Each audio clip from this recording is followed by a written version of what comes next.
The rain started around 10, the kind of rain that did not announce itself with thunder or wind, but simply appeared as if the sky had been holding it back all day and finally gave up trying. By 11:30, Route 33 outside Harlow, Ohio, had gone the dark and glassy black that made truckers slow down and think twice about the distance between their headlights and the shoulder, and the neon sign above Red Rock Diner had begun its nightly conversation with the puddles in the parking lot throwing red light across the asphalt in long, shivering streaks that rippled and reformed with each gust off the flat fields to the west. Cassie Callahan was on her third double shift in 5 days. She knew this not because she had counted, but because of the specific weight behind her eyes and the way her right shoulder had started to ache somewhere around the collarbone, a dull, persistent throb she associated with carrying too many plates. At angles her body had never quite accepted as natural. She was 22 years old and already had the posture of someone who had spent years learning to take up exactly the amount of space that was permitted and no more napkin. Not because she was timid, but because she had grown up in Harlow as Jimmy Callahan's daughter, and the town had specific ideas about what that meant. The town had loved her father in a particular way and had then forgotten him in a particular way, and the combination had shaped the space available to her in ways she had stopped trying to measure or resent. She simply moved through it efficient and observant and more capable than most people gave her credit for, which was something she had decided to treat as an advantage rather than an injury. She toted her apron behind her back at the counter, checked that her order pad was in the front pocket, and pulled her dark auburn hair into a knot at the base of her neck. The small leather bracelet on her left wrist caught the light as she moved dark and worn smooth along the inner edge where the stitching had been reinforced twice over the years. Once by her own hand with a needle and thread from the diner's sewing kit, in a careful late-night moment, she now understood differently than she had understood it at the time. She adjusted it without thinking the way a person adjusts something they have worn so long, it has ceased to feel like an addition and become simply part of the body. The bracelet had belonged to her father. She did not consciously think about that every time she touched it. She had stopped thinking about it consciously around the time she turned 19, the same year she had stopped consciously thinking about the sound of his boots on the porch steps, the smell of motor oil and black coffee that clung to his leather cut after a long day in the shop, the particular way he laughed at things that were not especially funny just because he genuinely liked the sound of laughter in a room. These things had settled below the level of thought now, into the place where a person keeps what cannot be afforded to look at directly during an ordinary Tuesday night shift, when there are coffees to pour and orders to run, and the highway outside is full of tired people who need a clean-lit place to stop. Red Rock Diner had sat at the junction of Route 33 and Callaway Road since 1962, and in that time it had developed the particular character of places that survive long enough to become essential to the geography of people's lives. The floors were black and white tile worn to a pleasant, smooth scuff at the counter stools. The booths were red vinyl patched in 3 places with electrical tape that had been there so long it felt deliberately vintage. The pie case beside the register was lit from within like a small, devoted cathedral, displaying the daily offerings with appropriate reverence, and the neon signs in the windows advertised brands that no longer existed but had been there long enough that removing them would have felt like removing history. The coffee was strong enough to make your back teeth ache, and it was always at the correct temperature, because Cassie had decided early in her tenure that the temperature of the coffee was one of the few things entirely within her control, and she intended to exercise that control consistently regardless of what else was happening in the room. There were nights when the work felt genuinely satisfying in a way she could not have explained to anyone who had not done it. The diner had its own internal economy, its own unspoken rules and hierarchies and rhythms, and she had mastered those systems to the point where moving through them felt less like effort and more like fluency. She knew which truckers wanted their coffee topped without being asked, and which ones needed 2 minutes before they were ready to order. She knew the dairy farm couple shared a single piece of pie on Friday nights and never ordered a second cup. She knew the older man who came alone on Thursdays was lonely in a specific way that a brief, genuine conversation about something ordinary could help. These were not things anyone had taught her. They were things she had learned because she paid attention, which was a habit her father had installed in her without framing it as instruction. Pay attention, he had told her once when she was 9 years old, sitting behind him on his motorcycle in the empty parking lot of a closed grocery store on a Sunday morning while he drove slow circles and taught her the physics of leaning. Not just to what you are doing, to everything around you at the same time. Your peripheral vision is as important as your direct vision. More important sometimes. She had thought he meant motorcycles. She had come to understand he meant everything. Lena Cross was behind the counter when Cassie came in from the back parking lot shaking rain from her jacket. Lena was 24 and possessed the particular quality of being genuinely cheerful at 11 o'clock at night, which was either a natural gift or a form of psychological armor that had become indistinguishable from the authentic thing through years of sustained practice. And Cassie had long since decided it did not matter which it was, as long as it kept the atmosphere from curdling on the slow nights when the highway outside went quiet and the only sounds were the pie case humming and the radio playing something nobody had specifically chosen. They had worked together for 3 years and had arrived at the particular understanding of people who spend significant time in a confined space under mild but continuous pressure. It was not friendship exactly, or not only friendship. It was something more structural than that, a mutual comprehension that did not require regular articulation. Lena knew how Cassie took her coffee and what she would talk about easily and what she would redirect. Cassie knew the same about Lena. They had arrived at this knowledge without ever sitting down to deliberately acquire it, which was perhaps its own kind of intimacy. "Bad one coming," Lena said without looking up from the sugar caddies she was refilling, her hands moving through the familiar task with the automatic precision of someone who has done the same thing hundreds of times. "How bad?" Cassie said, hanging her jacket on the hook beside the back door. "Dale Mercer's driver called ahead. He will be here around midnight." Cassie stopped midway through tying her second apron knot. She made herself complete the knot before responding because rushing reactions was a thing she had been working against since she was a teenager and understood that her instincts occasionally moved faster than the situation required. "Did he say what for?" Lena looked up. "Just dinner, apparently. The usual. Booth by the window." She paused with the kind of pause that had a question in it. Cassie Marcus could cover if you wanted to step out. "I can handle the floor. I am not going anywhere," Cassie said. She meant both things at once, the immediate and the larger. And both were true in the same way they had been true for 7 years. She had reasons to stay in Harlow that she had never been able to articulate cleanly to anyone who had not grown up in the specific shadow of a man the town had respected and mourned, and then quietly filed away as history. Her mother was the practical anchor, but the practical anchor was not the whole story. She stayed because leaving felt like a completion. She was not ready to accept some final closing of a chapter that she understood on some level she had never examined too directly was not yet closed. The rain intensified at 11:45.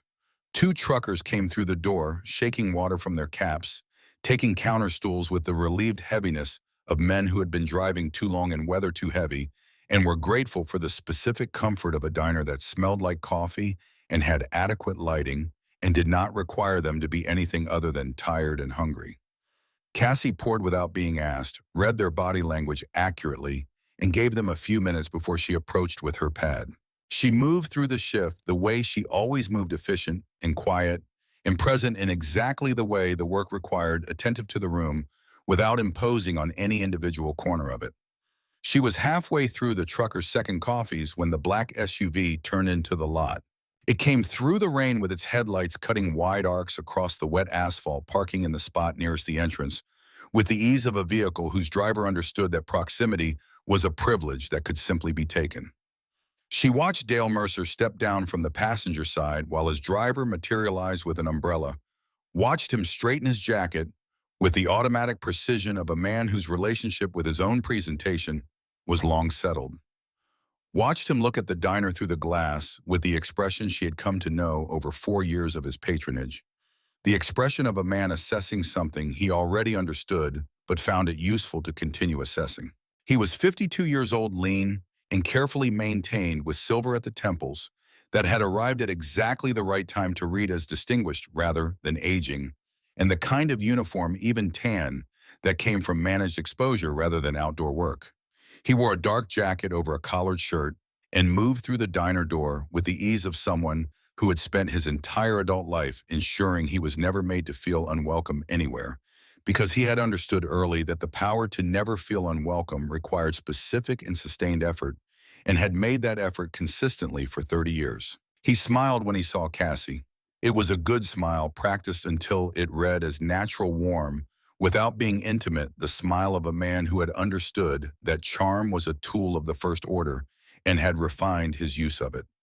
"Good evening," he said. "Mr. Mercer," she said. "Your booth is ready." She led him to the window booth, set down the menu he would not consult, because he always ordered the same thing and poured water, without waiting to be asked. He settled in with the unhurried ease of a man at home in any room, and folded his hands on the table, and looked at her with the expression she had never been able to name with complete precision. Something between appreciation and quiet calculation, as if she were an asset whose value he liked to periodically confirm remained stable. "Your mother doing all right?" he asked. The phrasing never varied.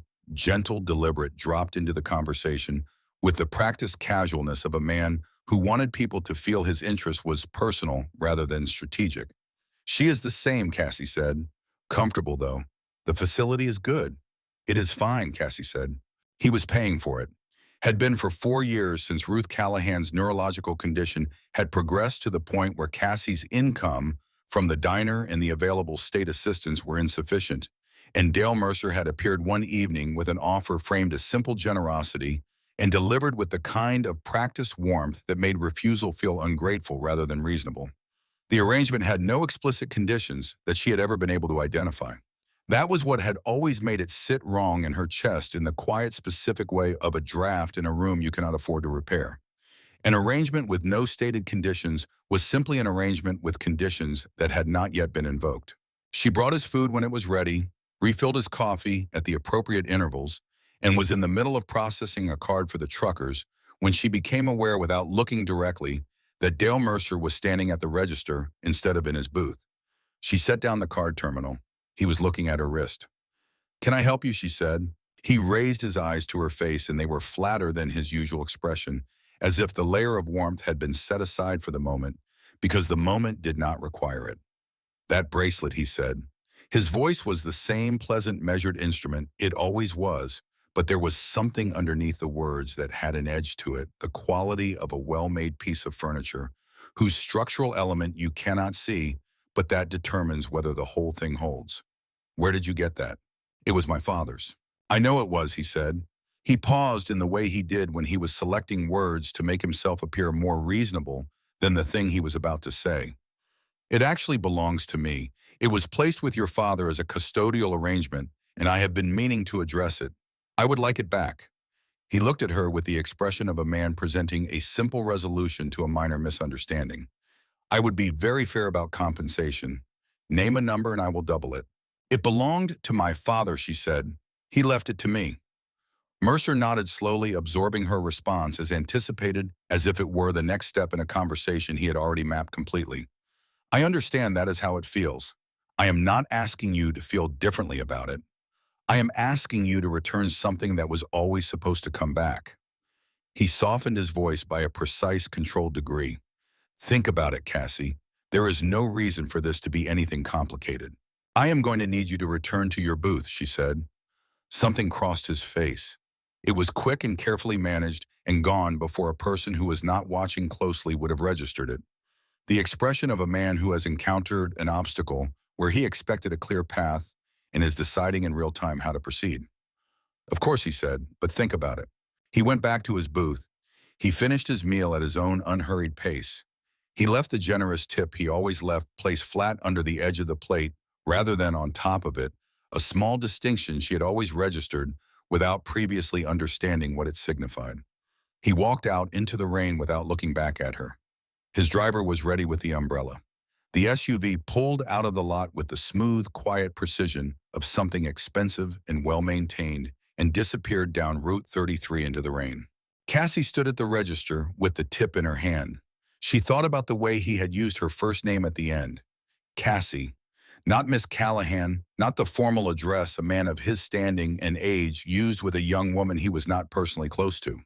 Her first name deployed with the ease of a man who had already decided he was on familiar terms with things that were not his. She put the tip in her apron pocket and cleared his booth, and did not say anything to Lena, because there was nothing yet that had the shape of a complete thought. At 12:50, when the truckers had paid and the diner had settled into its quiet final hour with the rain on the windows and the pie case humming and the radio low, the bell above the door rang and Hank Dolan walked in.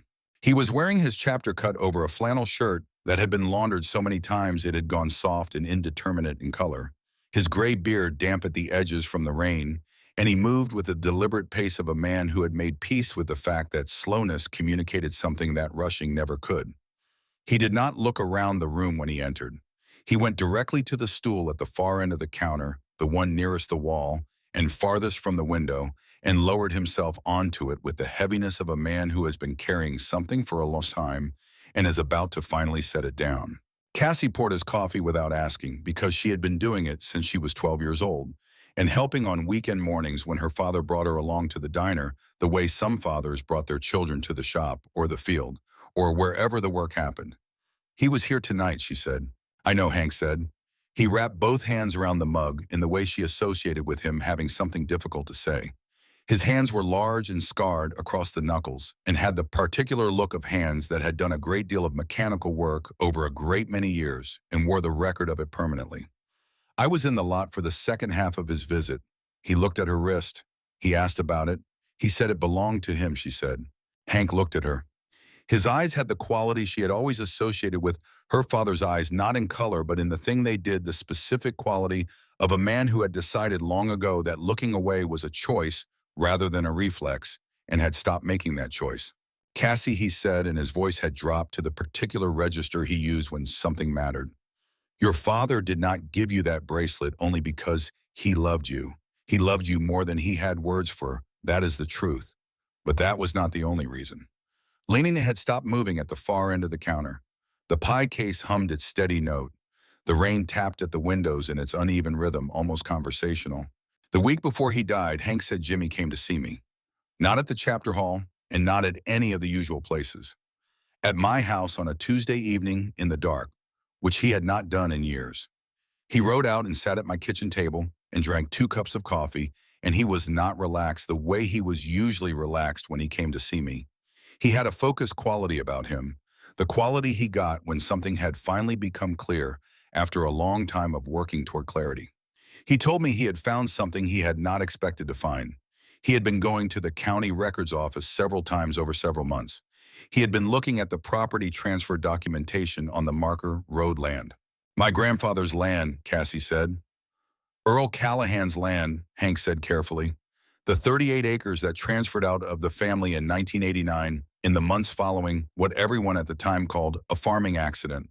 The land that became, through a series of subsequent transactions over several years, the ground floor of Mercer Development's first commercial project in Harlow County. She had known about Marker Road the way you know about family history when you have grown up surrounded by grief rather than information. Her grandfather Earl had died before she was born. The land had been gone before she was born. Her father had mentioned it occasionally, not with bitterness exactly, but with the flat quality of a settled fact, the way people mention things they have accepted because the tools for doing otherwise were never available to them. What did he find, she asked. Hank set his mug down carefully. He found that Earl Callahan's death was not an accident. He found documentation suggesting that Earl had refused to sell the Marker Road land when it was requested of him through a series of intermediaries, and that when financial and legal pressure had failed to move him, other methods were employed. He found that those methods had required the cooperation of specific individuals in specific county positions, and that those individuals had been compensated through channels that appeared in no public record. He found that the same mechanism had been used at least twice more in Harlow County over the following decade, each time to facilitate a property acquisition by someone connected to the same central figure. He looked at her steadily, a man who was a young developer in 1989, just beginning to build what would become the most substantial real estate portfolio in this county, and who could not afford for the origins of that portfolio to be examined closely. Cassie held his gaze. He gave me the bracelet that Tuesday night, Hank continued. He said he had put something inside it. He said he was not certain anything would happen to him, but he had been careful enough in his life to know the difference between probability and certainty, and he needed to be certain that what he had found would survive him if it came to that. He paused. He said he needed someone to make sure you found it when you were old enough to know what to do with it. Those were his exact words. Old enough to know what to do with it. I have been asking myself when that moment was for 7 years. Tonight, with Mercer coming in here and asking for it by name, I think the answer is now. Cassie looked at the bracelet on her wrist. She had worn it every day for 7 years and had never considered that it could be opened, had taken the reinforced stitching along the inner edge as evidence of nothing more than accumulated repair. She thought about the moment 2 winters ago when she had sat in the back kitchen with a needle and thread from the diner's kit and carefully restitched that exact seam, not knowing what she was protecting, and the full weight of that understanding moved through her slowly and completely. She reached beneath the counter for the small scissors in the prep drawer. She turned the bracelet over to the inner edge and began to cut carefully, one thread at a time, the way her father had once shown her how to take something apart when you needed it to remain useful afterward. You go slow, he had said. You pay attention to both the thing you are doing and the thing you are doing it to. You do not force anything, because forcing things is how you destroy what they were holding. The seam opened along 6 inches of the inner band. Inside, wrapped in dark oilskin folded twice, and pressed flat, was a USB drive no larger than her thumbnail. It was black and had no markings. Wrapped around it and held with a thin strip of the same leather as the bracelet cut to the width of 2 fingers was a message punched into the leather in the hand stamp method her father had used on everything he made, each letter pressed in with a metal stamp, imperfect and deliberate, and entirely his. For when they come. Lena had drifted to the near end of the counter without Cassie noticing the movement. She stood with her arms loosely folded and looked at the USB and then at Cassie, and her expression had the careful stillness of someone who has just understood the shape of something and is giving it the silence it deserves. Cassie looked at Hank. Her 100 questions organized themselves without her effort into the one that mattered most tonight. Dale Mercer, she said. Hank's jaw moved once. His hands were flat on the counter. He gave one slow nod, the kind that comes from the weight of certainty rather than from agreement. The bell above the door rang. Cassie closed her hand around the USB and the oilskin in one continuous smooth motion, the way her body moved in moments when her mind had not yet fully decided whether to be afraid and was choosing the practical present by default. She turned. Sheriff Tom Briggs stood in the doorway with rain on the brim of his hat and the flat, careful expression of a man who is committed to doing something he is not entirely comfortable doing and has resolved his discomfort by arriving before the hesitation could solidify. He was 55 years old, broad across the shoulders, with a face that had once been open in the way of men who believe in institutions and had gradually closed over the years the way a field closes over when nothing is planted in it, season after season. He had known Cassie since she was born. He had been the deputy who told her and her mother what had happened on Route 9 on that October night 7 years ago. He looked at her wrist before he looked at her face. Then he looked at the counter between her hands at the bracelet lying there with its seam cut open. Evening, Cassie, he said. His voice was level in the way that required maintenance. Hank. He brought his gaze up to hers carefully. I am going to need you to come down to the station with me. There has been a complaint filed regarding property, and I need to ask you a few questions. Hank stood from his stool with deliberate slowness, keeping his hands visible with the practiced control of a man who knew the precise location of every line. Tom, he said quietly, she just finished back-to-back doubles. This will not take long, Briggs said. He was still looking at the bracelet on the counter. She understood the geometry of the situation. Dale Mercer had not gone home and let the matter rest. He had been on the phone before the SUV cleared the parking lot, or perhaps while it was still idling, and the call had been answered within 45 minutes by someone whose number he had dialed before, whose answer he had known was coming, who had arrived wearing a badge and a carefully neutral expression. Lena was behind her. She felt it before she registered it consciously, the slight shift in the air that preceded contact. And then Lena's hand closing around hers for half a second, 2 fingers pressing deliberately against her palm, and then the small hard shape of the USB was gone from her hand, and in Lena's transferred between them with the efficiency of someone who had spent years moving things through a crowded kitchen at impractical angles and had developed an economy of motion that was its own form of competence. Cassie let Briggs see her empty hands. She let him see the bracelet on the counter open, and empty. It seemed cut its oilskin visible and empty. She let him see that she had nothing to conceal because the only thing worth concealing was already in the pocket of Lena's apron in a place Briggs was not going to look. All right, she said, let me get my jacket. She went to the back and put her jacket on and stood in the kitchen for 3 seconds with her eyes closed. She thought about her father riding out on a Tuesday evening to sit in his oldest friend's kitchen with something he had found that he had not expected to find. She thought about the care he had taken in building what he had built, the patience of it, the specific trust he had placed in specific people with specific pieces of the whole. She thought about the 3 words punched into the leather strip and understood them now, not as a warning but as a preparation, the act of a man who had looked ahead clearly and made arrangements accordingly. She walked back out and followed Tom Briggs into the rain without hesitation and without looking back, because looking back was not something her father had ever needed to do, and she had no reason to begin. Hank watched the patrol car pull out of the lot. He sat on the stool for a long moment, both hands flat on the counter, his coffee cooling in front of him. Then he looked at Lena. She had her right hand resting over her apron pocket. Is it safe, he said. Very safe, Lena said. Hank nodded and picked up his phone. The drive to the Harlow County Sheriff's Department took 11 minutes on county roads in the rain. Cassie sat in the back of the patrol car and watched the wet surface of the road unspooling behind them through the rear window and organized what she knew with the particular methodical focus she used when she needed her mind to work efficiently without letting the emotional weight of what she was working through interfere with the quality of the work. Her grandfather, Earl Callahan, had died in 1989 in what the county record described as a farming accident. He had been 57, experienced, healthy, and had been working that land for decades. He had died without witnesses. The land had transferred out of the Callahan family in the months that followed, under circumstances her father had apparently found, to contain documented irregularities, specifically involving notarization, that should not have been legally possible given the status of the property at the time of the transfer. Her father had found that the irregularities had been arranged, that their arrangement had required the cooperation of individuals in county positions, and that those individuals had been compensated through channels that appeared in no public record. He had found that the same mechanism had been deployed at least twice more in the county over the following decade.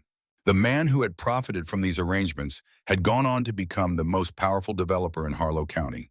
He had built his reputation on a foundation that required the story of its own origins to remain buried.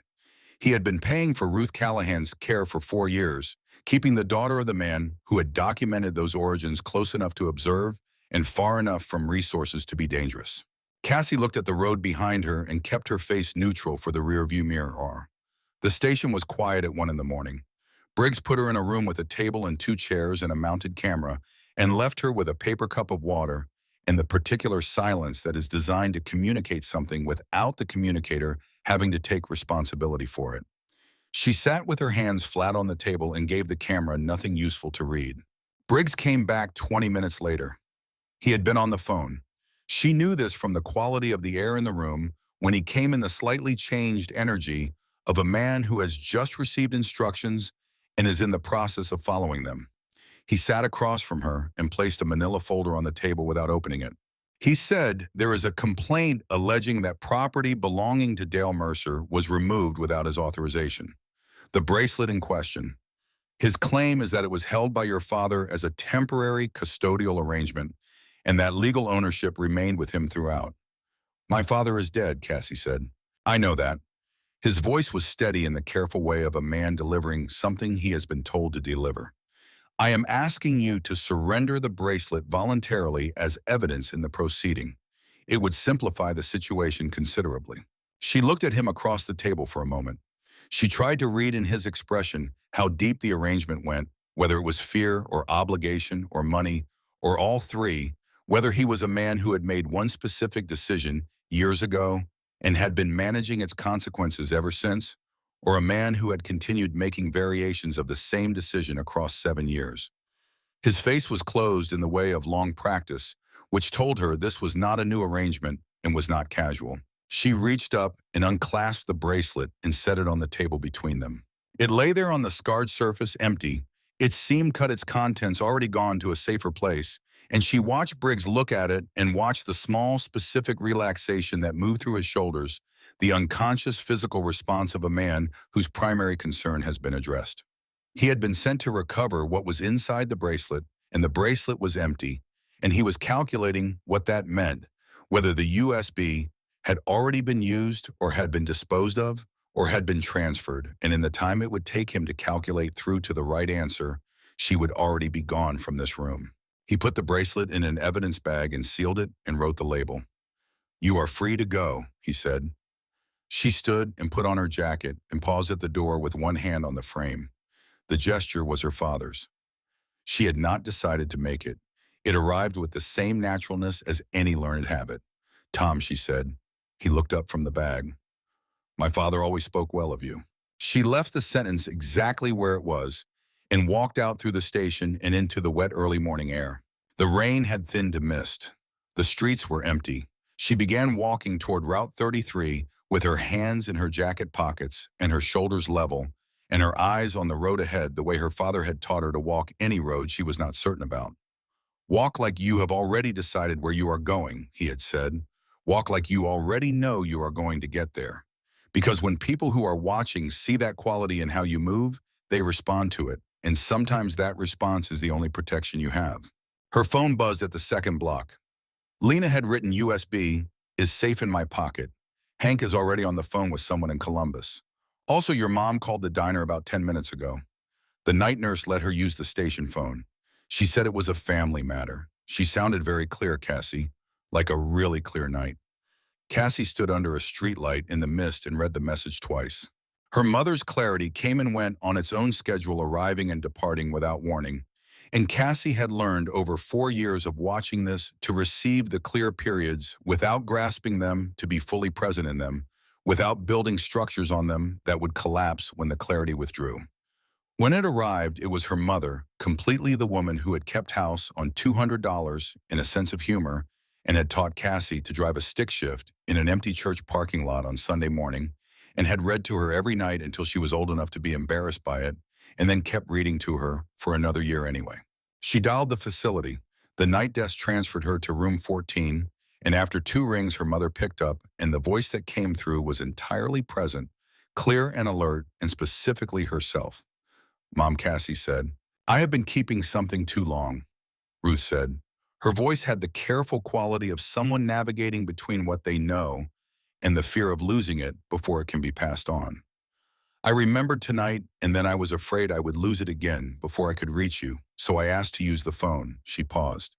"2 men from Mercer Development called the facility director this evening. They are coming tomorrow morning to review the care arrangement." Ruth paused again. "And Cassie, your father left something here. He told me about it before the accident. He told me that if anything happened to him and Mercer's people ever came asking about his business, I should contact you and Hank immediately. He said I would know when the time was because they would be moving and I would feel it."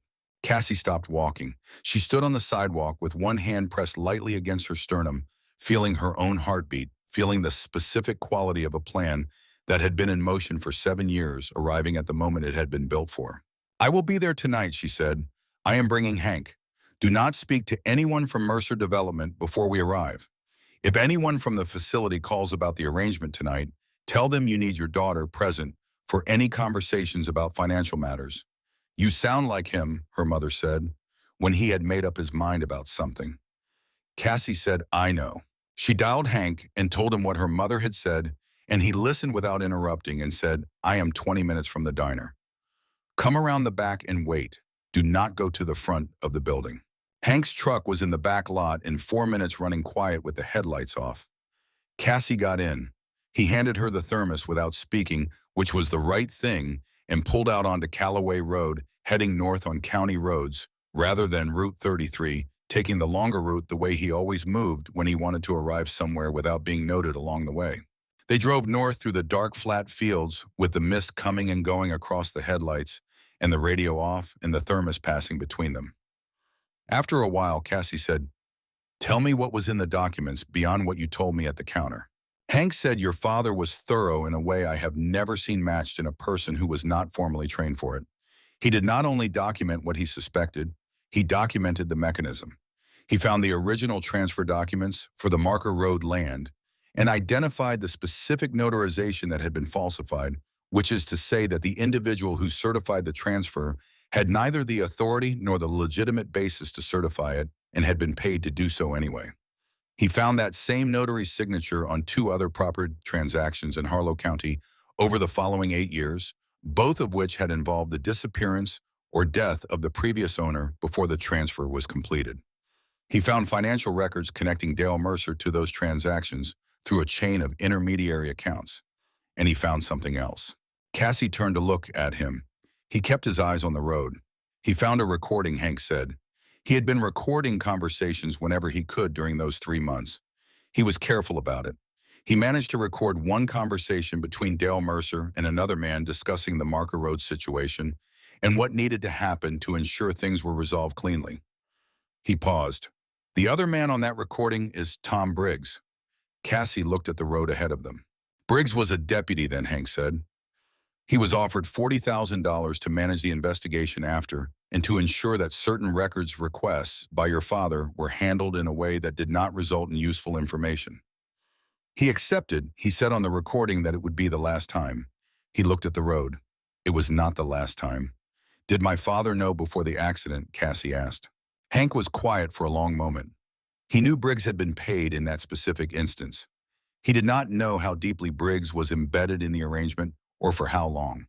He told me that Tuesday night in my kitchen that he had made one mistake in his caution, that he had shared one piece of what he knew with Briggs before he understood what Briggs was. He thought he could reach him. He believed that most people had a line past which they would choose the right thing if given the opportunity to choose it. He was wrong about Briggs. He was wrong about that one thing, Hank said. He was right about everything else.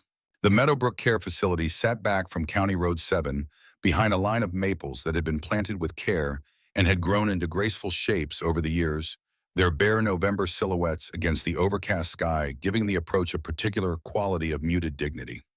The motion sensor floods in the parking lot lit the approach with the practical even brightness of a place that needed to function at any hour, and a night attendant behind the lobby glass buzzed them through without ceremony when Hank held up his identification. Ruth Callahan was sitting upright in bed in room 14 when Cassie came through the door.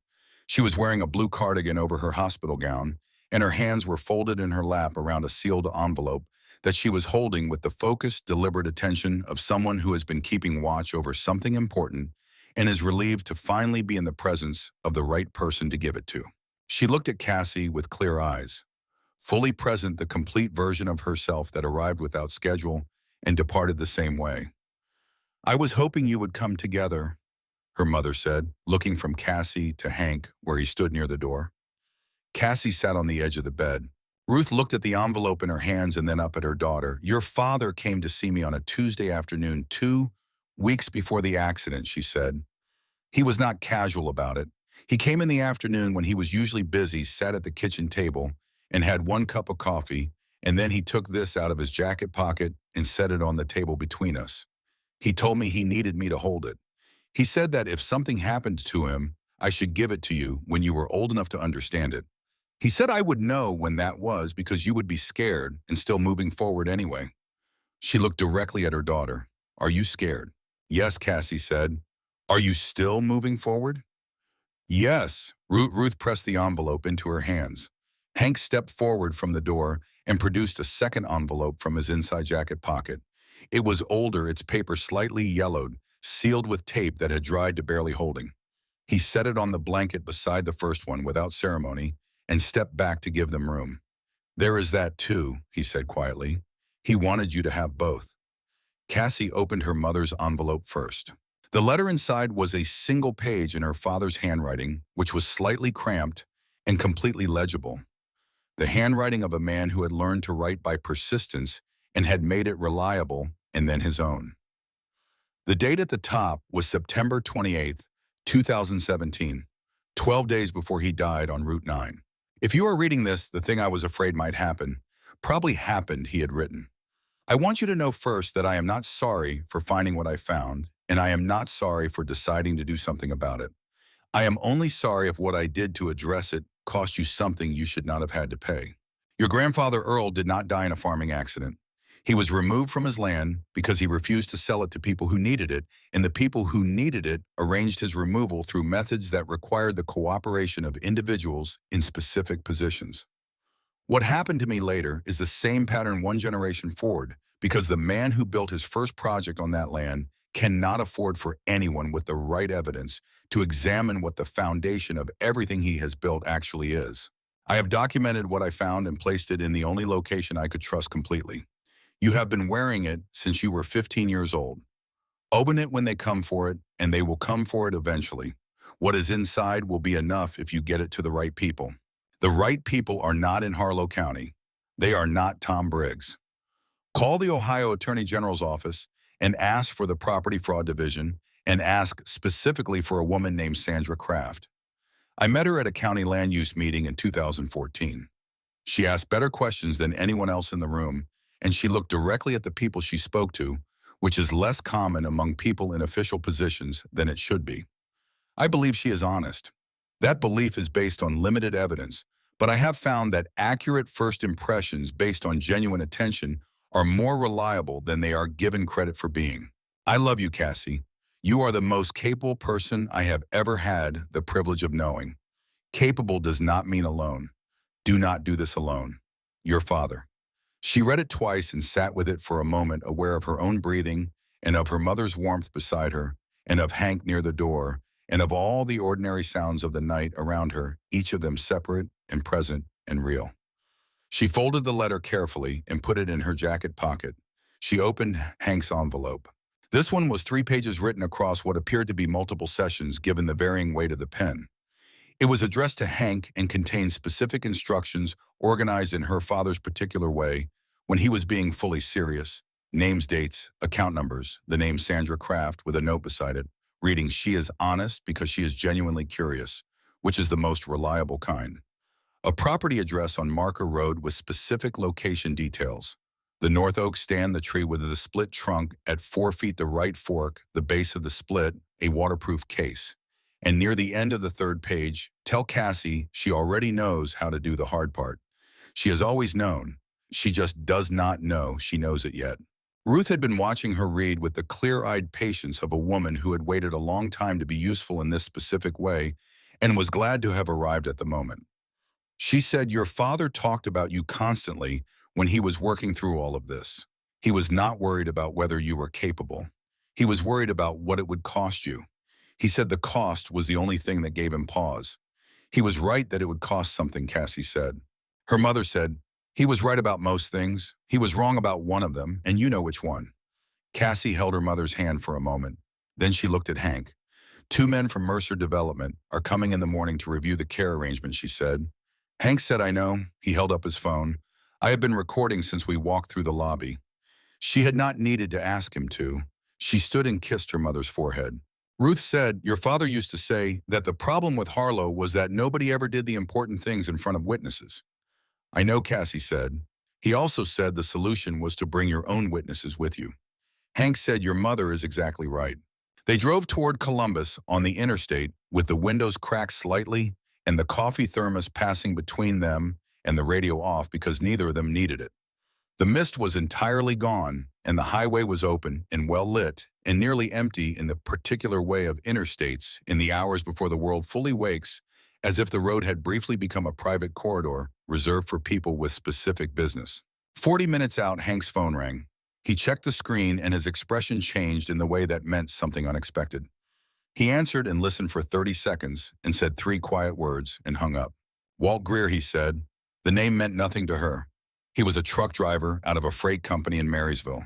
He left Harlow in October 2017, the month after your father died, and has been living in Dayton under a different name since then. He called the chapter number tonight and asked to speak to someone about Jimmy Callahan. Cassie felt the cold move through her, the specific cold of recognition rather than fear, the physical sensation of a picture shifting from blur into focus. "He was driving the truck," she said. "We do not know that for certain yet, but you think so." Hank was quiet with the road for a moment. "Your father's documentation mentioned a name connected to the financial arrangement for the night of the accident, an account that received 2 payments, one approximately a week before the date and one 2 days after. The name on the account was a slight variation of the name he just gave on the phone, close enough that I recognized it when he called. He did not choose to drive into my father on his own. No, Hank said. He was paid to do it. And then he was frightened enough of the person who paid him and frightened enough of what he had done to run, and he has been gone for 7 years. And now Dale Mercer is moving, and a man who has been living quietly under a different name understands what that movement is likely to mean for him. He wants to be a witness before he becomes a loose end, Cassie said. That is my assessment, Hank said. She looked at the highway ahead of them, at the lights of Columbus building in the distance, and thought about her father writing, "Do not do this alone," and meaning it completely. She thought about everything that was moving tonight because one man had been patient and careful and had trusted the right people with the right pieces. She dialed the direct line for the Ohio Attorney General's Property Fraud Division, which she had looked up on her phone during the drive. It rang 8 times.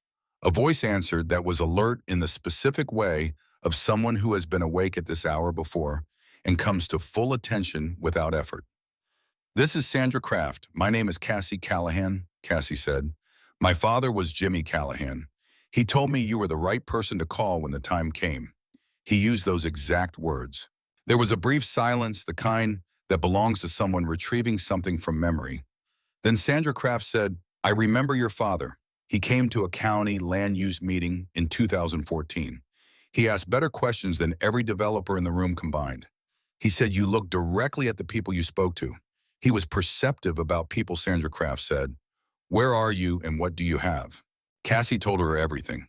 She spoke in the order that made the most coherent case rather than the chronological order of how she had come to know it, because that was what the situation required. The USB, the emails and financial documentation and audio recording, it contained the letter, the property deed, the buried case on Marker Road, Walt Greer, in Dayton, who was prepared to give a full statement, the morning visit to the care facility, already arranged by Mercer Development, the bracelet now in evidence custody and empty.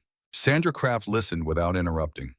When Cassie finished, she said, "Get to the Columbus field office. I will have a team there by 5:30. Do not transmit any of this digitally.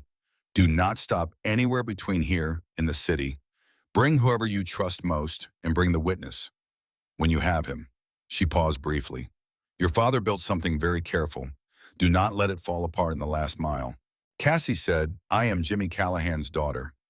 Falling apart in the last mile is not something we do." She heard the beginning of something in Sandra Kraft's voice that might have been a brief smile.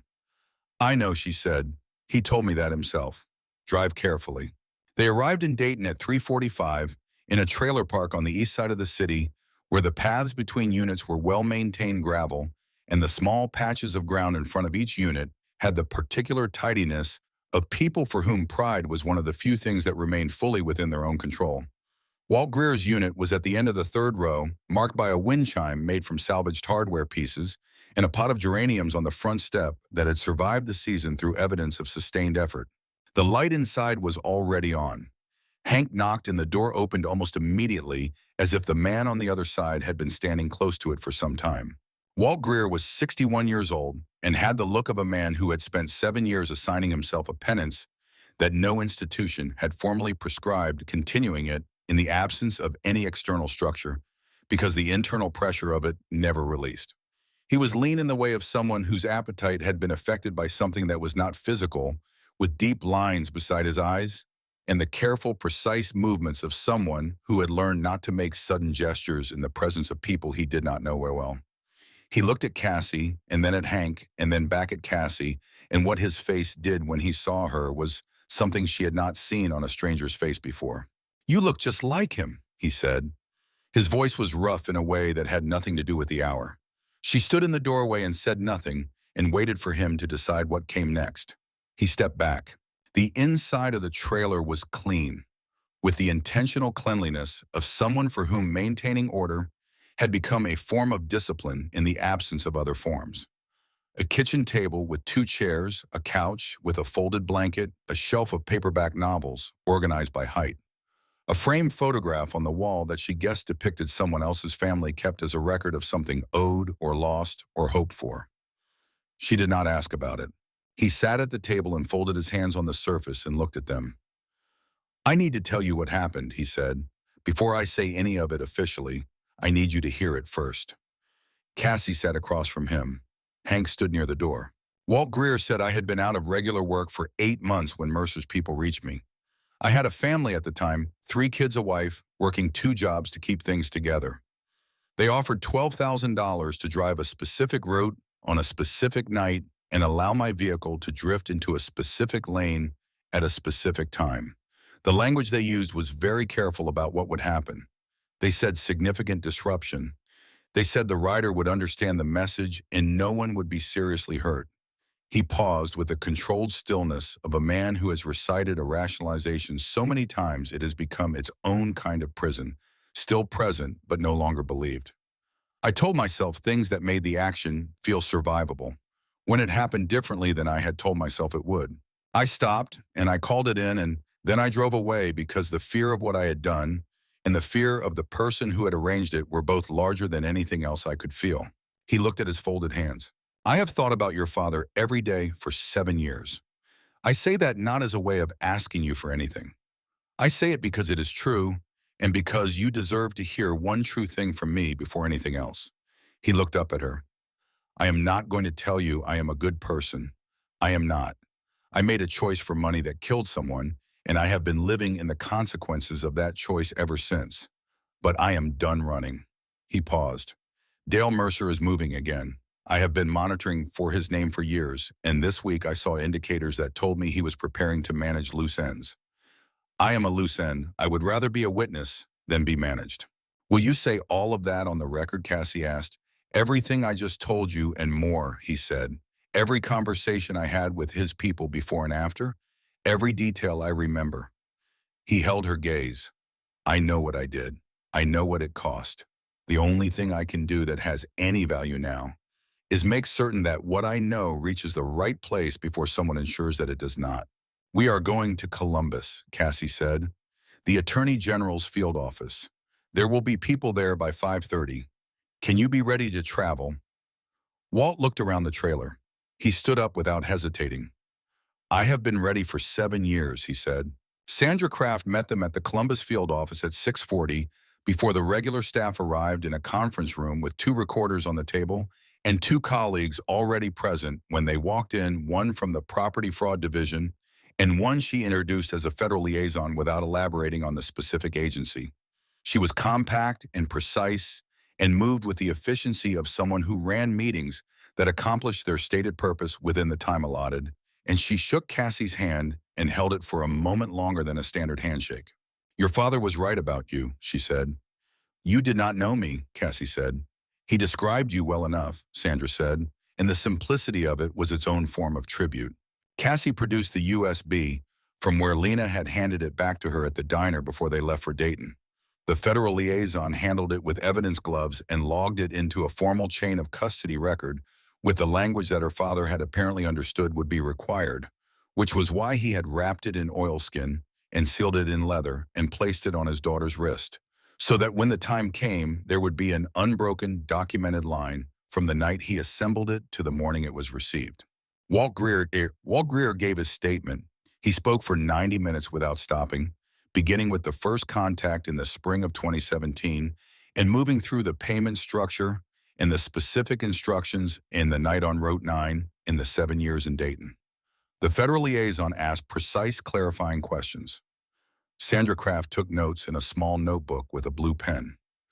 Cassie sat across the table and listened to the story of her father's death from the man who had been its instrument and held herself steady, not by suppressing what she felt, but by understanding that what she felt was not the purpose of the room and that the room's purpose was more important than any of her immediate feelings about what she was hearing. When Walt finished, Sandra looked at everything spread across the table, the USB and the printed letter and the photographs Cassie had taken of the files on Lena's laptop before leaving Harlow in the original deed copy from Hank's envelope and the property notation with the buried case location, and she said this is more than sufficient to open a formal investigation with full federal involvement. We have had Mercer development on our peripheral list for years without anything actionable. This is actionable in every way that matters. She looked at Cassie. Your father built something complete. What about Briggs, Cassie asked. Sandra's expression was measured. He will be contacted by this office today. Given the audio recording, he will be given an opportunity to cooperate, and I expect he will take it. Men who make a decision like his once and spend the subsequent years managing the consequences of it are generally willing to cooperate when the alternative becomes sufficiently clear. He will likely tell us everything. And my mother's care arrangement. Sandra said Mercer Development has a contractual obligation to that facility. The moment we open this investigation formally, their ability to unilaterally alter that arrangement becomes legally extremely complicated. Your mother is not going anywhere. Cassie said, "What about the land?" Sandra set her pen down and looked at the property documentation Hank had laid out beside the letter. She looked at it for a long moment. "This is going to take time through the courts," she said. "I want to be honest with you. Property restitution cases move on their own calendar. But the chain of title documentation you have brought me is the most complete record I have seen in a case of this kind in 20 years of this work. Your grandfather knew what he was doing when he preserved his original deed. Your father knew what he was doing when he assembled all of this." She paused. "And you wore a bracelet for 7 years without knowing what was inside it, and that unbroken chain of custody from the moment your father assembled this documentation to the morning it arrived at this table is what makes the difference between a compelling story and a case that holds." They left the field office at 8:15.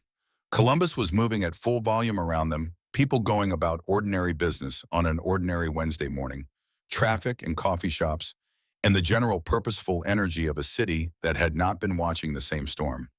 Cassie sat in the parking lot for a moment with her eyes closed and let herself breathe. Hank sat on the hood of the truck beside her and said nothing. She had always appreciated that about him, the quality of his silences, the way he understood that presence was sometimes the entire thing a person needed, and that filling presence with words was not an improvement. After a while, she said, "He planned this in the last 2 weeks before he died." Hank said he was 41 years old and he was thinking about what his daughter would need when she was ready to use it. That is who he was. He paused. He was also impatient, which is what got him killed in the end. He had found enough to act, and he could not wait for the right moment to act. He looked at the parking lot. That was his one flaw. He always thought he could reach people. He was wrong about Briggs. He was wrong about Briggs, Hank said. He was right about you. Cassie opened her eyes. The sky above the parking lot was October blue and clear, the precise bright quality of light that follows a long rain. She thought about her father at 41 being careful and patient and trusting the right people with the right pieces, not knowing with certainty whether he would survive the thing he had started. She thought he was not wrong about me. She texted Lena. "Everything is in motion. Can you hold the diner today?" Lena responded in 30 seconds, "I have been running this diner by myself before, and I will do it again. Also tell Hank that 3 different regulars asked where you were, and I told them family business, and they all said to send their regards. Harlow is strange, but it is not unkind." Cassie put her phone in her pocket. "Let's go home," she said. The retrieval team reached Marker Road at 10 in the morning when the light was clear, and the ground was soft enough from the recent rain to make careful digging straightforward. 4 people from the Federal Liaison's office, plus Sandra Kraft and Hank and Cassie, and a county surveyor brought in to formally document the location for the chain of custody record. The North Oak stand was exactly as her father's letter to Hank had described it, old-growth trees along the property's northern edge that had survived the 1989 transaction because they stood on a separate parcel that had been overlooked in the process of the fraudulent transfer. The specific tree was the largest in the group, its trunk dividing at approximately 4 feet into 2 upper trunks of nearly equal size, the kind of growth that happened when a young tree sustained an injury and healed around it, growing on stronger and more structurally complex than if the injury had never occurred. A retrieval agent worked carefully at the base of the right fork with a trowel. At 18 inches, the tool met something solid. He cleared around it methodically and brought up a waterproof case sealed with a rubber gasket and a simple latch, showing no deterioration from the years it had spent in the earth. Sandra Kraft opened it with her gloves on and set its contents on the portable table the team had brought. Inside were hard copies of the email threads and financial documents that had been on the USB printed and organized in labeled folders in the methodical way her father organized everything he intended to be used rather than merely stored. A second copy of Earl Callahan's original deed with the notary information intact and the specific irregularities her father had identified, marked with careful annotation.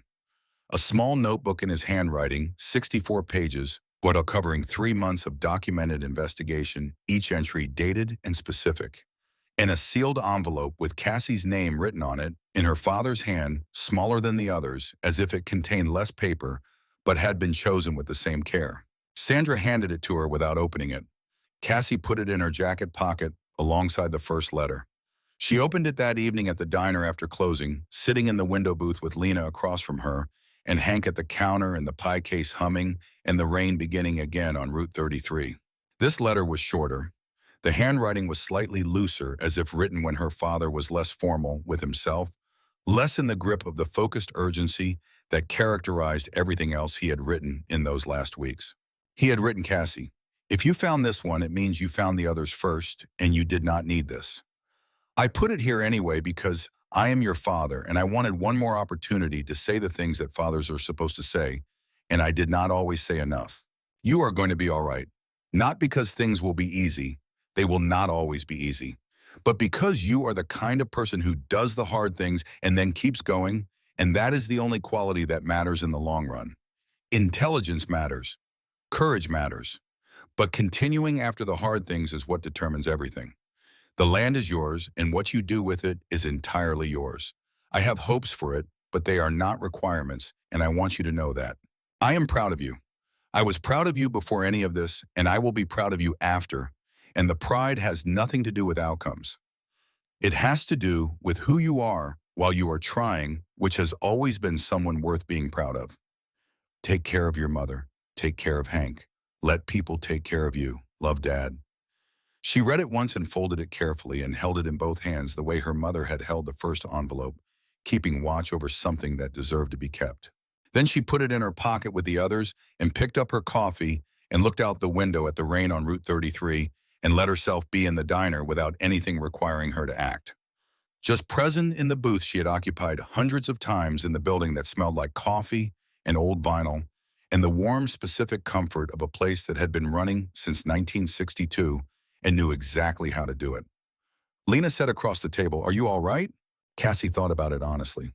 "Yes," she said. "I think I actually am." The news reached Harlow 2 days later, arriving not with spectacle or drama, but with the quiet procedural efficiency of investigations that have been built on solid ground. State investigators arrived simultaneously at Mercer Development's offices and the Harlow County Sheriff's Department on a Wednesday morning in the particular ordinary hour, when most people in Harlow were at work or school or the diner, and the people who happened to witness the arrivals described them afterward as businesslike, which was accurate. Tom Briggs was escorted from his office voluntarily, which meant he had accepted the cooperation agreement offered, which meant he had been given the choice and had understood what refusing it would cost him. He walked out with the particular exhaustion of a man who had been managing a specific weight for 7 years and had finally decided that setting it down was worth whatever followed.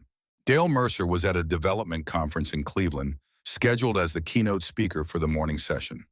The federal investigators arrived during registration, and he was escorted from the convention center lobby in front of a small audience of real estate professionals and municipal planners who had come to hear him speak. His attorney would later use the word theatrical to describe the location and the timing. Sandra Kraft's office would describe it as the earliest legally and logistically feasible moment for the action. He was charged initially with property fraud conspiracy and accessory to reckless homicide. The federal liaison's review of the financial documentation the USB contained uncovered additional threads, suggesting that the mechanism used against Earl Callahan in 1989 and against Jimmy Callahan in 2017 had been deployed in 2 other cases across 3 decades of Harlow County property transactions, cases that had been closed as accidents or simply never investigated. Additional charges followed from those threads, with the logic of well-constructed things unfolding from their own internal structure. Cassie was at the counter when Lena showed her the first news report. She read the headline and set the phone face down on the counter and picked up the coffee pot and refilled 3 cups without being asked. The truckers whose cups she filled had no idea what had just happened, and that was fine. They needed coffee and she needed something to do with her hands, and both of those things were simultaneously true and both of them were served by the same action. Hank came in at 3 after the lunch rush had thinned. He sat at his usual stool and wrapped his hands around his coffee mug and looked at her for a long moment. "Your father would be proud," he said. "Not yet," she said. "When it is finished." He nodded. Then after a few quiet minutes, he said, "What do you want to do with the land?" She had been thinking about it since the drive back from Columbus, turning it over in the way she turned things over when she was in the middle of work, that did not allow sustained deliberate thought, but that her mind kept returning to in the intervals between tasks. The Marker Road parcels were frozen during the investigation and would remain frozen through the restitution proceedings, which meant nothing was being built on them for the foreseeable future. They were flat and mostly cleared the oak stand along the northern edge, preserved the county road along the southern edge unchanged. "A community center," she said. "Practical. Workshops with real tools teaching real skills. Mechanics, leatherwork, electrical, basic construction. Things people in Harlow actually need to know how to do. Space enough for people to come in and learn something that lets them take better care of their own lives." She paused. "Something named for my father, but not about him. Something the town uses." Hank turned his mug slowly in his hands the way he did when he was thinking carefully. "Callahan's," he said. "Something people can say without it sounding like a monument," she said. "Something that just sounds like a place." He said he would have preferred that completely. The legal proceedings took 11 months. Cassie spent those months doing the things that moved at the speed of human decision, rather than legal procedure, and there were enough of those things to occupy her without difficulty. She visited her mother twice a week on Tuesdays and Thursdays when her shifts allowed. They sat in the courtyard when the weather permitted and in the room when it did not, and they talked about ordinary things because the important things had been said in full, and ordinary things were what Ruth needed and what Cassie found she needed too. The care arrangement remained stable throughout, exactly as Sandra had said it would, and on the clear days Ruth was entirely present and warm and funny and capable of the specific kind of comfort that only comes from someone who has known you since before you knew yourself. On one clear day in late winter, sitting in the courtyard with the bare maples overhead and a weak sun coming through them, Ruth said, "He told me once that you were going to do something hard and important someday." Not as a prediction, more as a recognition of something he could already see. She looked at the bare trees. "He said the only thing you would need from him was the pieces you could not find yourself." "He left good pieces," Cassie said. Her mother said, "So did you." Walt Greer completed his cooperation agreement and served 8 months in a minimum security facility before being released with supervised probation. He did not contact Cassie during or after, which was what she had wanted. She had said what she needed to say in the trailer in Dayton, and the rest of it was between him and however he intended to live the years he had remaining. Briggs received suspended time with full supervision and permanent revocation of his law enforcement credentials. Cassie attended one day of the proceedings, enough to satisfy herself that the record was complete, and left the rest to Sandra's team because attending further was using something she needed for other purposes. Dale Mercer entered a guilty plea 3 weeks before the main hearing was scheduled.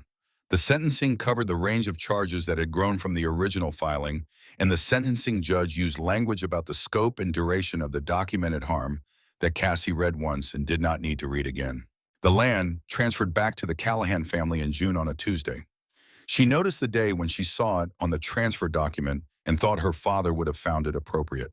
She stood at the edge of the Marker Road property in the late afternoon light of that day, the light that turned the oak stand gold and made the cleared ground look like something that had been waiting for a specific purpose and was now ready to receive it, and felt the particular sensation of a weight whose long presence had shaped everything around it and whose removal now required everything to find a new shape. She called her mother from the property line. Ruth was fully present that afternoon and listened to Cassie's account of the transfer with the careful attention of a woman who had always known the ending but had been waiting to hear it confirmed. When Cassie finished, her mother was quiet for a moment. Then she said, "He always said you would know what to do with it." "I had a great deal of help," Cassie said. Ruth said, "So did he." That is not the same as not knowing what to do. The chapter arrived on the first Saturday in July. 12 bikes along the fence line in the morning light, which Cassie photographed from the county road because it looked like something her father would have wanted to see and she wanted to have the image to look at later. They were there to work, bringing the particular focused communal energy of people who understood that some things are built rather than purchased, and that building something together is its own form of commitment to the thing being built. Hank had found a contractor who had ridden with the chapter in his 20s and had since built half the substantial commercial structures in the county. The man agreed to work the project at a rate that reflected what the project was rather than the current market rate for construction, which Hank described when he told Cassie about the arrangement as the contractor understanding that some debts are paid forward. They broke ground that Saturday and worked through the fall and into winter on weekends and long Saturdays, framing and roofing and wiring and finishing with the methodical, sustained focus of people who understood they were building something intended to outlast the immediate purpose of building it. On a Sunday afternoon in August, when the construction was far enough along to show clearly what it was going to be, Cassie drove to the facility and brought her mother to the property. Ruth stood at the edge of the cleared ground with her daughter's arm through hers and looked at the building frame and the oak stand beyond it and the open sky. "Your grandfather planted those trees," she said. "He always said they would outlast every argument anyone could make about the land they stood on." "He was right about that," Cassie said. Ruth said, "Your father used to come out here and sit under those trees when he was working through something. He said it helped him think clearly." She looked at Cassie with the steady, direct eyes of a fully present person. "He was thinking about you out here a lot of those times, about what he could leave you that would actually be worth something. Not money, though he wanted you to have that too. Something that would help you know who you are when the hard things came. He left the right things," Cassie said. They stood together in the August light and watched the frame going up against the sky, and after a while Ruth said, "I think this is exactly what should be done with it." He would have thought so too. The building was finished in late September, solid and practical, and designed to last in the way that good building is designed to last, without pretension or unnecessary ornamentation, but with care in every joint and decision. The main room had 12 workbenches with generous space between them, a separate storage area for materials, an office in the back, a kitchen for the volunteers who would staff the workshops, and good lighting throughout, because Cassie had been firm about the lighting and the contractor had understood why. On the first Saturday in October, the chapter gathered for the sign installation. The sign was dark walnut with raised letters finished in satin clear coat, readable from the county road in any weather, made by a woodworker in Columbus, who had understood from the brief Cassie gave him that it needed to look like it had always been there. Callahan's. Below the name in letters slightly smaller, but just as clearly cut, was her father's handwriting had to reproduce from the strip of leather the 3 words he had punched into it 7 years ago and placed inside the bracelet on his daughter's wrist for when they come. Hank stood beside the sign for a long moment. He looked at her and she looked at him, and neither of them said anything, because the thing they were both thinking was complete and did not require words to be complete. After the gathering cleared and Lena drove home, and the aide took her mother back to the facility, Cassie went around to the back of the building where her father's Harley waited under a canvas cover in the storage bay at the east end. The chapter had spent 3 years restoring it on their own time, not according to any schedule, but according to the schedule of the work itself, sourcing original parts, with the patience of men who understood that some things required exactly the time they required, and that the right pace was the one that produced the right result. It had been ready for 8 months and had been started weekly throughout that time to keep the engine honest and reliable. She pulled the cover off. The bike was chrome and black, with the deep red tank that her mother had said her father chose because he believed red was the color of things that lasted. She had sat on it at 7 years old while he held the handlebars and told her that someday when she was ready, he would teach her to ride it, that you saw the world differently from a motorcycle, that there was a quality of attention the road required when nothing was between you and it, a specific directness of perception that was difficult to achieve any other way. She put on his jacket. It was wide in the shoulders and long in the arms, and settled around her with the weight of something that had been waiting for this specific moment, carrying in its old leather the smell of machine oil, and the specific memory of standing next to him in the garage asking questions he always answered fully and without condescension. She put on the helmet. She checked the fuel and the tires and the chain the way he had taught her when she was 17 and learning on a smaller bike. Start with what you can verify, he had said. Then trust what you cannot because you have verified everything that verification was available for. She rolled the Harley out of the storage bay into the October morning. The air was cold and clear with the precise quality that follows a long rain. Everything exact and present and distinctly itself, the field beside the new building, bright in the low sun, the oak stand at the north edge holding the last of its leaves in shades of red and gold against a sky that was completely open. She started the engine. It caught on the second try exactly as Hank had said it would, because an engine that has been started weekly for 3 years is an honest engine and honest engines are reliable. It sat at idle with the sound she had known since childhood, the particular note of its age and design and condition. A sound that had meant two different things when she was small, and now meant a third thing she did not have a word for, which was probably the appropriate relationship to have with something that had waited this long. At the intersection with Route 9, she stopped. She had not planned to stop there. The turn had presented itself, and she had taken it without deciding to take it, and now she was at the junction where her father's road had ended, sitting on his motorcycle with the engine running its quiet idle in the October silence. She did not stay long. She said what she had come to say to the clear air and the empty road and the quality of light that fell on Route 9 in October and would continue to fall there every October, whether or not anyone was present to see it. She said, "I got it to the right people, Dad. I did not do it alone." She listened to the engine. "I wore it every day," she said. Then she turned north and rode back toward Harlow.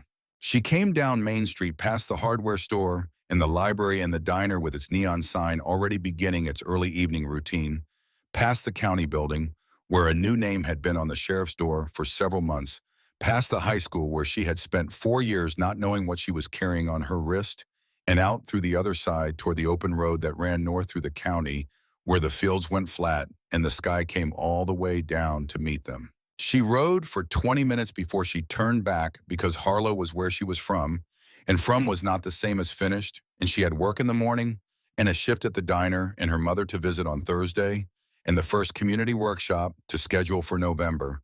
And all of those things were reasons to be in Harlow rather than reasons to leave it.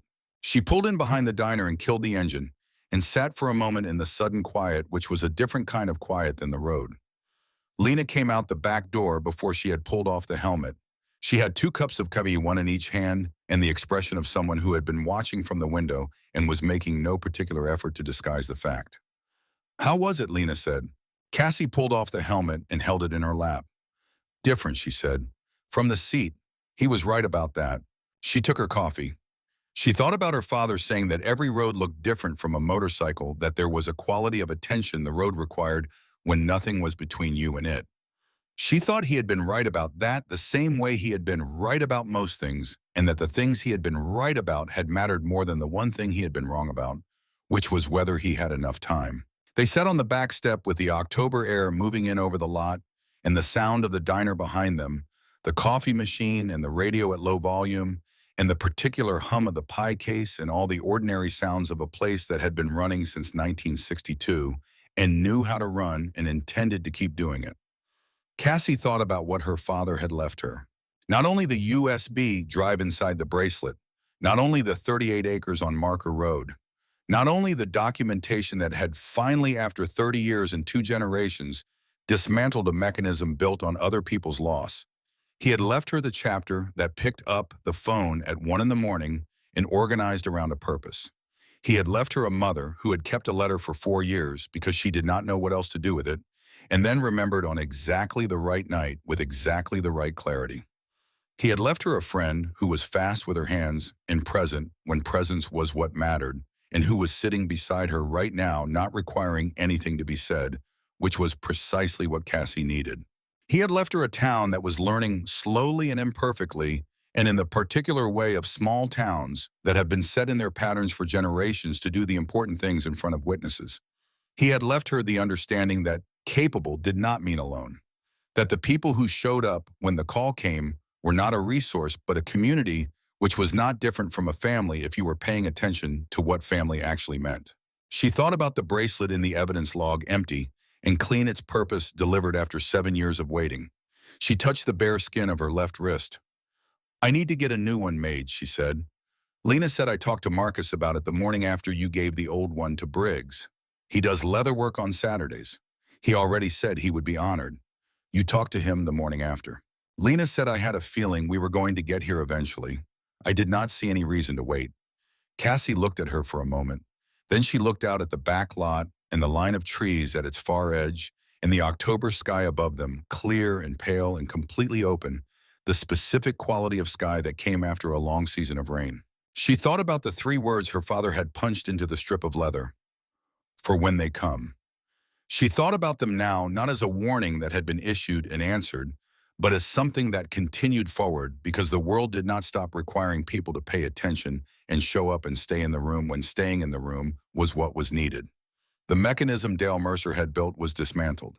The next mechanism that required dismantling would be built by someone else somewhere and would require the same things of the people who encountered it. Attention, patience, the willingness to trust the right people with the right pieces, the refusal to do the important things alone. That was what the strip of leather meant in its longest form. Not a warning for a specific threat, but a description of the general condition of being a person in the world who was paying attention. They would always come in one form or another. The question was whether you were ready. She thought her father's answer to that question had been to ensure that she was. The world would not recognize the important things on its own. It moved too fast, trusted appearances over evidence, distributed authority in ways that rewarded the wrong qualities and withheld it from the right ones. It looked at leather jackets and made assumptions. It looked at careful men in dark jackets and made different assumptions. It closed cases because cases needed to be closed. It built things on foundations it did not examine because the things built on them were impressive. That was not going to change. What could change was whether specific people paid attention, whether they slowed down when something required slowing down, whether they stayed in the room, whether they trusted the right people with the right pieces, and whether those people in turn were ready when the pieces arrived. That was what people were for. Cassie finished her coffee and stood and put the helmet under her arm and opened the back door of the diner. The coffee was hot because she made sure it was. The pie case was lit. 2 truckers at the counter needed refills. A couple in the corner booth had not been in before and were looking at the menu with the slightly overwhelmed expression of people who had been driving for a long time and were grateful for a lit place to stop. She poured the coffee and greeted the new faces and took their order and moved through the room the way she had always moved through it, efficient and quiet and present in exactly the way the work required. She was 22 years old, and the land was her family's again, and the bracelet would be remade, and her mother was comfortable, and the building on Marker Road had her father's name above the door in his own handwriting. She thought that was enough for one October. She thought it was more than enough. Outside on Route 33, the evening traffic was building headlights, moving through the early dark, and the neon sign above Red Rock Diner had begun its nightly conversation with the parking lot, throwing red light across the wet asphalt in the long familiar streaks that rippled and reformed with each passing vehicle, and would be there again tomorrow. And the night after that, and every night the diner was open, which was every night because some things were built to last and lasted. Lena came through the kitchen door with 2 plates balanced on one arm and looked at Cassie across the counter with the expression she used when she wanted to say something and was deciding whether to say it. What Cassie said. Lena said nothing, just thinking you look like you belong here. Cassie looked at the diner, the worn tile and the patched vinyl in the lit pie case, and the truckers at the counter, and the new faces in the corner booth, and the rain beginning again outside on the highway, and the smell of coffee that had been the smell of this specific room for 60 years. I do belong here, she said. She picked up the coffee pot. She went to work. Cassie Callahan had learned a specific thing about diner work that she had never heard anyone articulate clearly, but that she understood in the way you understand things that have been taught by repetition rather than explanation. The work was not primarily about food. It was about the management of transitions.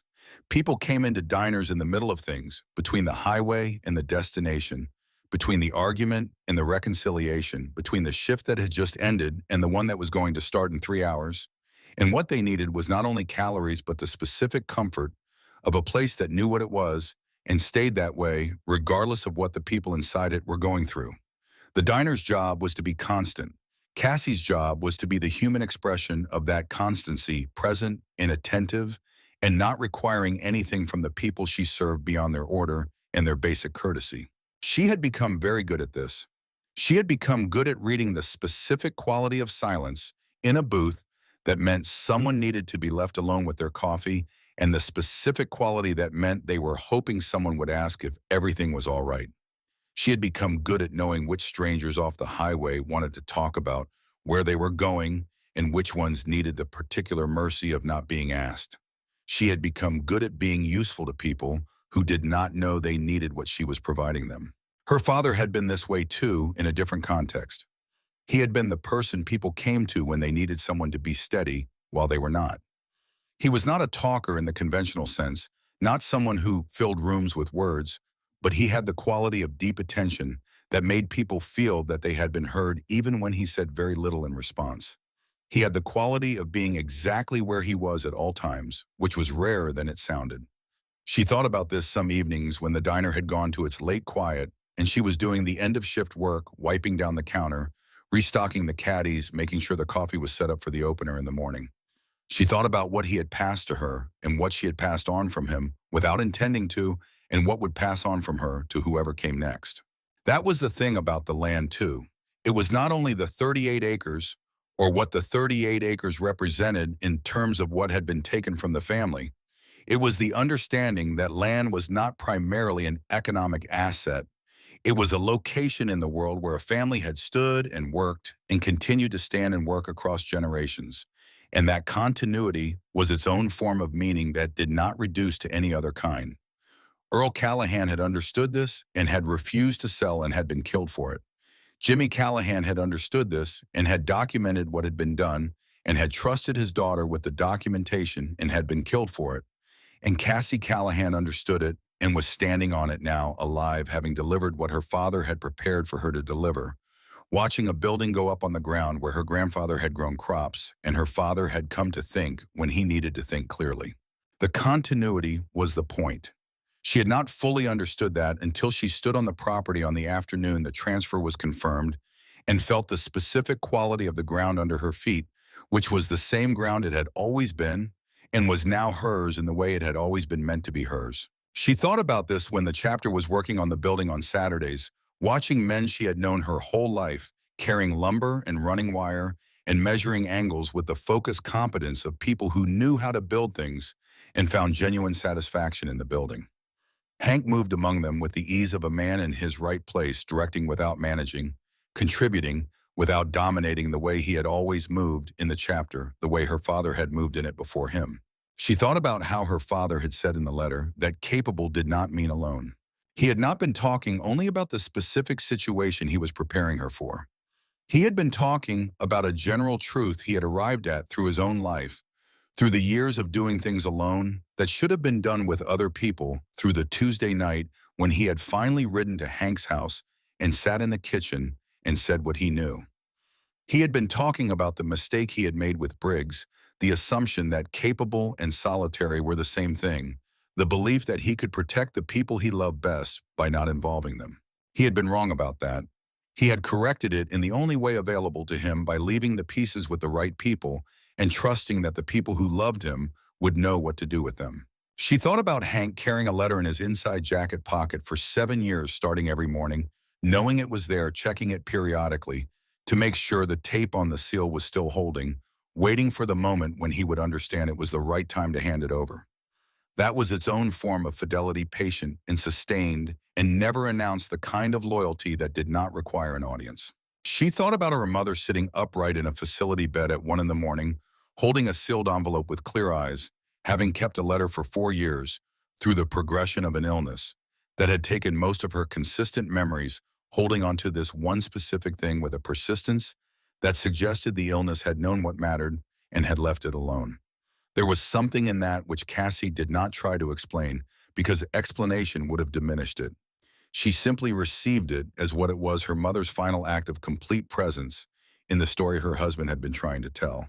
The workshops began in November on the first Saturday of the month, 6 people learning basic electrical in the main room with a retired electrician from the county who had agreed to teach the series without compensation because he said knowing how to do basic electrical was something that everyone should know, and that the lack of it cost working people money they did not have every year. Cassie sat in on the first session for an hour before her shift, watching people who had driven from 3 different parts of the county sit at the workbenches with wire and tools, and the particular focused attention of adults learning something genuinely new. And she thought that her father would have been here if he were alive, and would have been good at this, the teaching and the making and the being useful to people in concrete, practical ways. She thought he would have liked the building too. The way it sat on the land, practical and solid, without pretension, built to be used rather than admired. The way the oak stand was visible through the north-facing windows, those trees that had outlasted every argument about the land they stood on, as her grandfather had said they would. The way the sign above the door read simply, "Callahan's a place rather than a monument," a name that meant something because of what happened inside it rather than what was inscribed on a plaque. Hank came to the first workshop session. He sat at one of the workbenches in the back and learned alongside everyone else without calling attention to his presence, which was something she noticed and appreciated. He was a man who had a great deal of standing in certain rooms and understood when the correct use of that standing was to occupy less of the room rather than more. Afterward in the parking lot, he said to her, "Your father wanted to do this. He talked about it years before everything happened. A place where people could come and learn actual skills. He said Harlow had everything except a place that took ordinary people's practical knowledge seriously." She looked at the building. He would have built it himself, she said. He would have, Hank said. He would have done it alone and taken too long and been too proud about it. He smiled briefly. "This is better." She went home that evening and sat at her kitchen table with the 4 letters from her father arranged in front of her, the one from her mother's envelope, the 3 pages from Hank's envelope, and the shorter one from the buried case. She had read them each multiple times and would read them again over the years. She had stopped carrying all of them in her jacket pocket after the first month and had put them in a box on the shelf in her bedroom where they were accessible but not in constant contact because some things needed to be taken out deliberately rather than carried always. She read the last letter again, the short one, the one that had felt like it was written by a man who had decided to say the things he had not said enough. He had written, "You are the kind of person who does the hard things and then keeps going." She thought about what the hard things had been, not only the confrontation with Dale Mercer and the night with Briggs and the drive to Columbus at 2 in the morning and the statement given by Walt Greer in the field office conference room.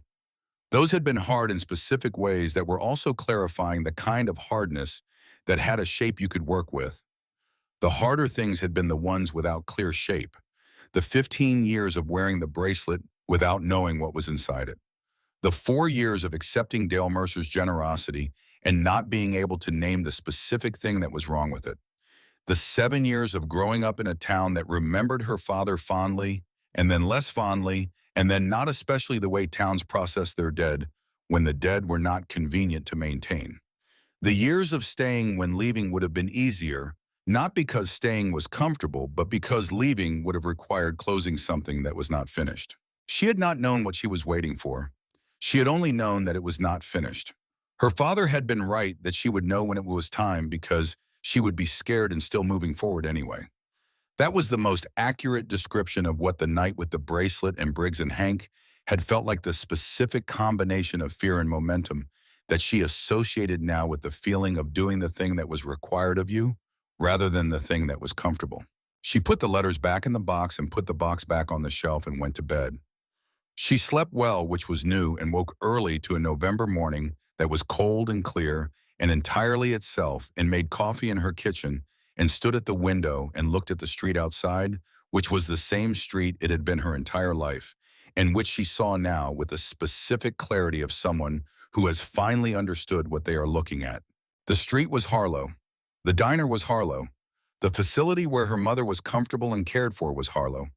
The building on Marker Road with the sign above the door was Harlow. The chapter hall and the county road and the oak stand and the flat fields to the west and the highway running north and south through all of it were Harlow. She was Harlow in the specific way that a person becomes the place where they have chosen to stay. She had never been entirely certain that choosing to stay was the right choice. She was certain now. She drove to Red Rock and unlocked the back door and started the coffee and turned on the pie case and began the morning prep with the particular quiet satisfaction of a person who knows exactly what they are doing and why it matters. The first regular appeared at 6:45, a farmer named Harold, who had been coming in every weekday morning for 11 years and who always ordered the same thing and always left the same tip, and who had said the morning after the news about Dale Mercer broke, "Only I always wondered about that land." Said it without looking up from his coffee, said it the way people say things they have been carrying for a long time and are finally setting down. She had poured his coffee and said, "So did my father." Harold had nodded, he had not said anything else, and she had not needed him to, and the silence between them had been the specific silence of two people in a small town who understood each other's histories without having discussed them. That was something else she was part of now. The accumulated history of Harlow, the real version of it. Not the version in the county record that had been altered in specific ways by specific people for specific purposes, but the version that people carried in their memories and passed between themselves in the early morning at the counter of a diner on Route 33.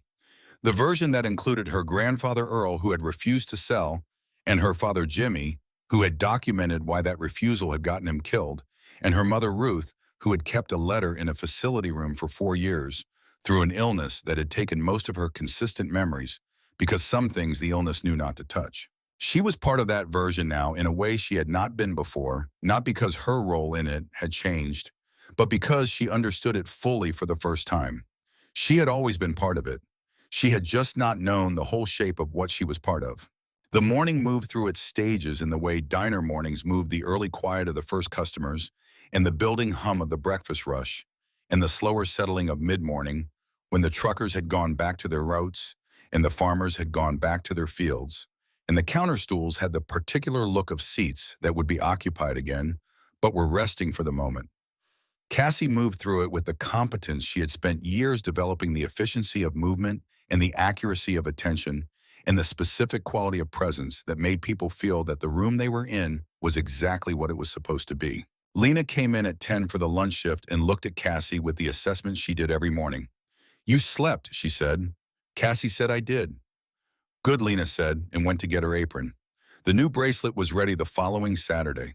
Marcus brought it to the diner at the end of his shift at the chapter hall, a small paper bag carried with the careful handling of someone who understood that the thing inside it mattered. He set it on the counter in front of Cassie and stepped back. She opened the bag. The bracelet was dark leather, similar weight and width to the original, made with the same kind of hand stitching her father had used. The clasp was silver, simple, and functional. Along the inner edge, in the same hand stamp method as the original, 3 words had been pressed into the leather with the same metal stamps, each letter slightly imperfect in the specific way of letters made by hand, for when they come. She looked at Marcus. He was a man in his late 30s who had been with the chapter for 12 years and who did leather work on Saturdays in a workshop in his garage, and whose hands had the look of someone who worked with them constantly and knew what they were doing. He said, "I used the same stamps your father used. Hank has them." He said your father would have wanted the letters to look the same. Cassie held the bracelet for a moment. Then she put it on and clasped it and adjusted it on her left wrist where it had always been, where the skin was slightly lighter from 7 years of the original sitting there. She said, "Thank you, Marcus." He nodded with the quiet dignity of a man who had done something right and did not need it amplified. He picked up his coffee and went back to his stool. She went back to work. The rain came back in the afternoon, the kind that arrived in November without announcing itself, and settled in for the long hold, steady and gray, and in no particular hurry. The highway traffic thickened in the early dark, and the neon sign came on, and the pie case hummed, and the first dinner regulars began to arrive in the familiar sequence that organized the evening. Cassie moved through it all with the leather bracelet on her wrist, new and not yet broken and not yet worn to the smoothness the original had achieved over 7 years, its stitching tight and its stamp marks sharp, and its inner edge still carrying the faint smell of fresh leather that would fade over time and be replaced by the smell of being worn and used and part of a life. She thought about what her father had meant by the 3 words in all the ways he might have meant them. For when they come for the truth, for when they come for the land, for when they come for what you know and what you carry, for when the people who have built their power on what was taken from other people eventually come for you the way they always do eventually, because that is the nature of what they have built. She thought he had also meant something simpler and more continuous. For when the hard things come, which they always do. For when you need to remember that you are prepared. For when you need to feel on your wrist the weight of something that was made for you by someone who knew you well enough to know what you would need. She would wear it every day. She had always worn it every day. That had not changed and was not going to change. Outside on Route 33, the rain came down in the November dark, and the neon sign threw its red light across the wet asphalt in the long, familiar streaks, and the trucks moved north and south on the highway, and the diner was lit and warm, and exactly what it had always been, a lit place to stop a constant in the middle of transitions, a room where the coffee was always hot because someone had decided that was the minimum the room owed the people inside it. Cassie Callahan moved through it with her characteristic efficiency and her characteristic attention in the leather bracelet on her left wrist, with 3 words pressed into it by her father's hands 7 years ago, and pressed again by another man's hands the previous Saturday, the same words in the same stamps, in the same slightly imperfect letters, a sentence that had been a preparation and was now a continuation. For when they come. She poured the coffee. She cleared the plates. She listened when listening was what was needed and was quiet, when quiet was what was needed and was present in the room because presence was the thing the room required. And she had decided a long time ago to give the room what it required, which was not a sacrifice but a choice.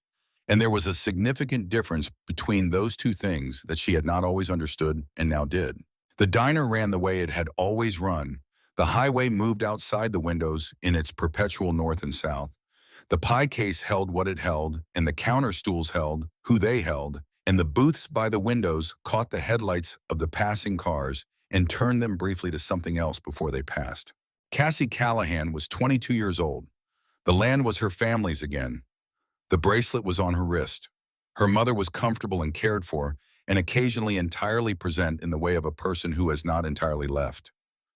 The building on Marker Road was open and filling slowly with the kind of purpose it had been built to hold. Hank Dolan was alive and healthy and sitting at the end of the counter most evenings with his coffee and his history and his particular quality of fidelity to the people he had decided to be faithful to. She thought that was enough for one life so far. She thought it was exactly enough. She picked up the coffee pot. She went to work. There were mornings in the weeks after the building opened when Cassie drove out to Marker Road before her shift, not for any specific reason, but because the land had become the kind of place she wanted to spend time. In the same way she had always wanted to spend time in the diner, the place where the thing that had shaped her was most fully present. She would park on the county road and walk along the fence line and look at the building and at the oak stand behind it and at the flat fields that spread east and west from the property line. And she would think about Earl Callahan farming this ground 60 years ago and about what that work had looked like and felt like, the specific daily relationship between a person and a piece of earth that is maintained over decades. She had not known her grandfather. She had the stories her father told, which were the compressed versions that survived the deaths of the people there, about the representative anecdotes and the characteristic qualities and the particular things he said that had seemed worth preserving. Earl had been a patient man.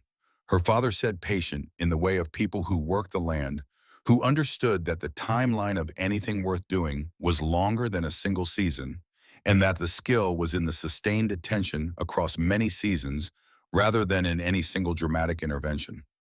He had been a man who noticed things. He had kept a journal for 40 years annotating the specific conditions of each season, the first frost and the last, the insect populations, and the soil conditions and the performance of each crop section relative to the section beside it. The journals were gone. They had probably been in the house when the house was sold and had gone with it into a disposal chain that ended in landfill. But the trees he had planted were still there. That was the specific consolation of trees, she thought. Their timescale was longer than the human timescale, and so they survived the events that did not survive and stood in the aftermath as witnesses to the shape of what had been.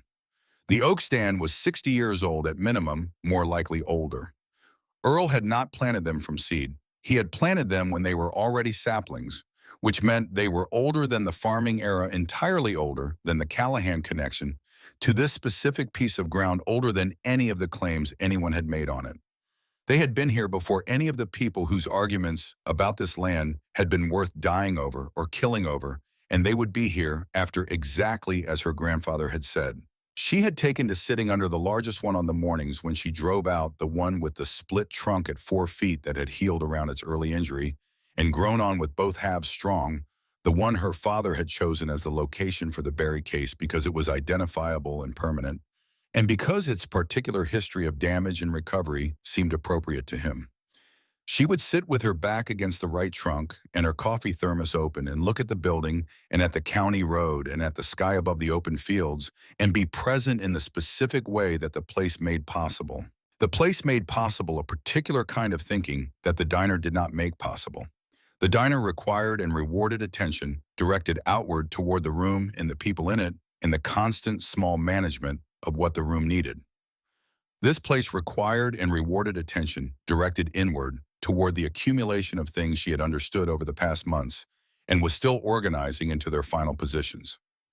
She thought about her father in a way she had not been able to think about him since he died directly and without the specific grief that had always redirected her before she could look at him clearly. She thought about him as a person rather than as her father specifically, which was something that took a particular kind of distance that she had not previously had.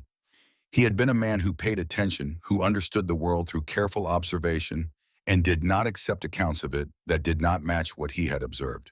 He had been a man who had a strong sense of the difference between the official version of things and the actual version of things, and who found the gap between those two versions morally intolerable in a way that was probably inconvenient for him and had ultimately been fatal. He had been a man who loved people deeply and had not always told them so in the direct way, but had shown it through the specific things he prepared for them, the things he left behind that were exactly right for what they would need. She thought he had been happy in his life in the specific qualified way that people who are paying attention to the world are happy aware of the good things around them and of the weight of the things that were not good and choosing to be glad for the former while not ignoring the latter.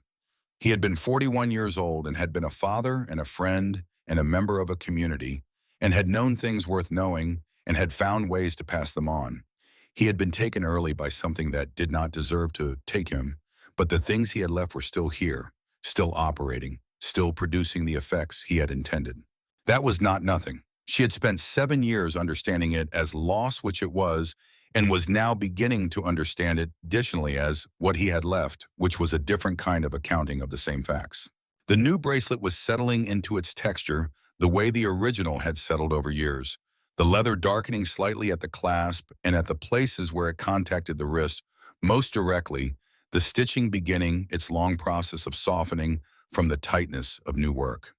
She adjusted it in the mornings the way she had always adjusted the original, without thinking the automatic gesture of attending to something that had always been there.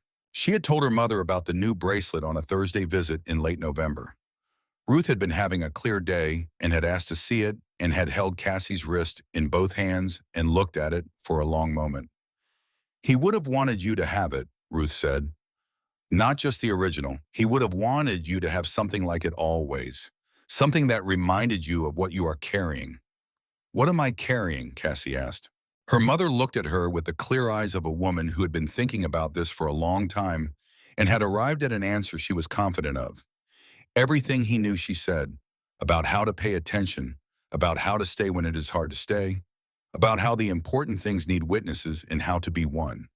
She paused. And the knowledge that it is possible to build something that lasts longer than the person who built it, if the person builds it in the right place and trusts the right people to keep it standing. Cassie thought about that for a long time after the visit. She thought about it driving home on the county road in the November dark with the heater running and the radio low and the fields on either side of the road flat and quiet under the first light cover of frost.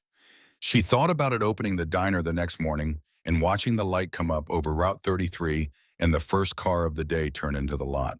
Her father had built something that lasted. The documentation he assembled, the locations he chose for its pieces, the people he trusted with each piece, the words he left behind in letters sealed with tape and oilskin, and the hands of people who loved him.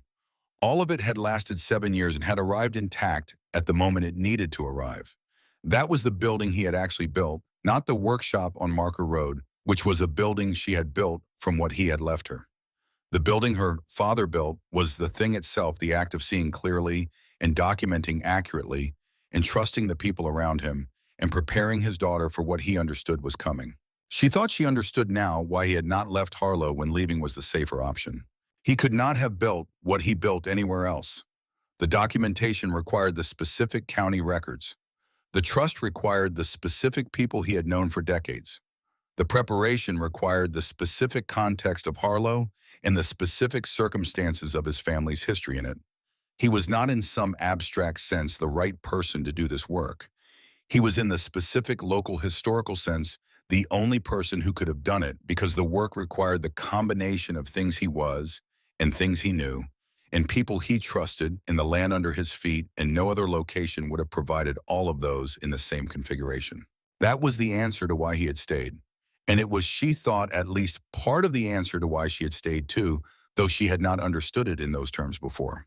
The first week of December brought the first real snow of the season, light and dry and covering Harlow with the particular muffled quiet that snow brought to small towns, dampening the sound of traffic on Route 33 and making the diner's windows steam at the edges and giving the parking lot a clean white surface that was marked by footprints within an hour of the snow stopping.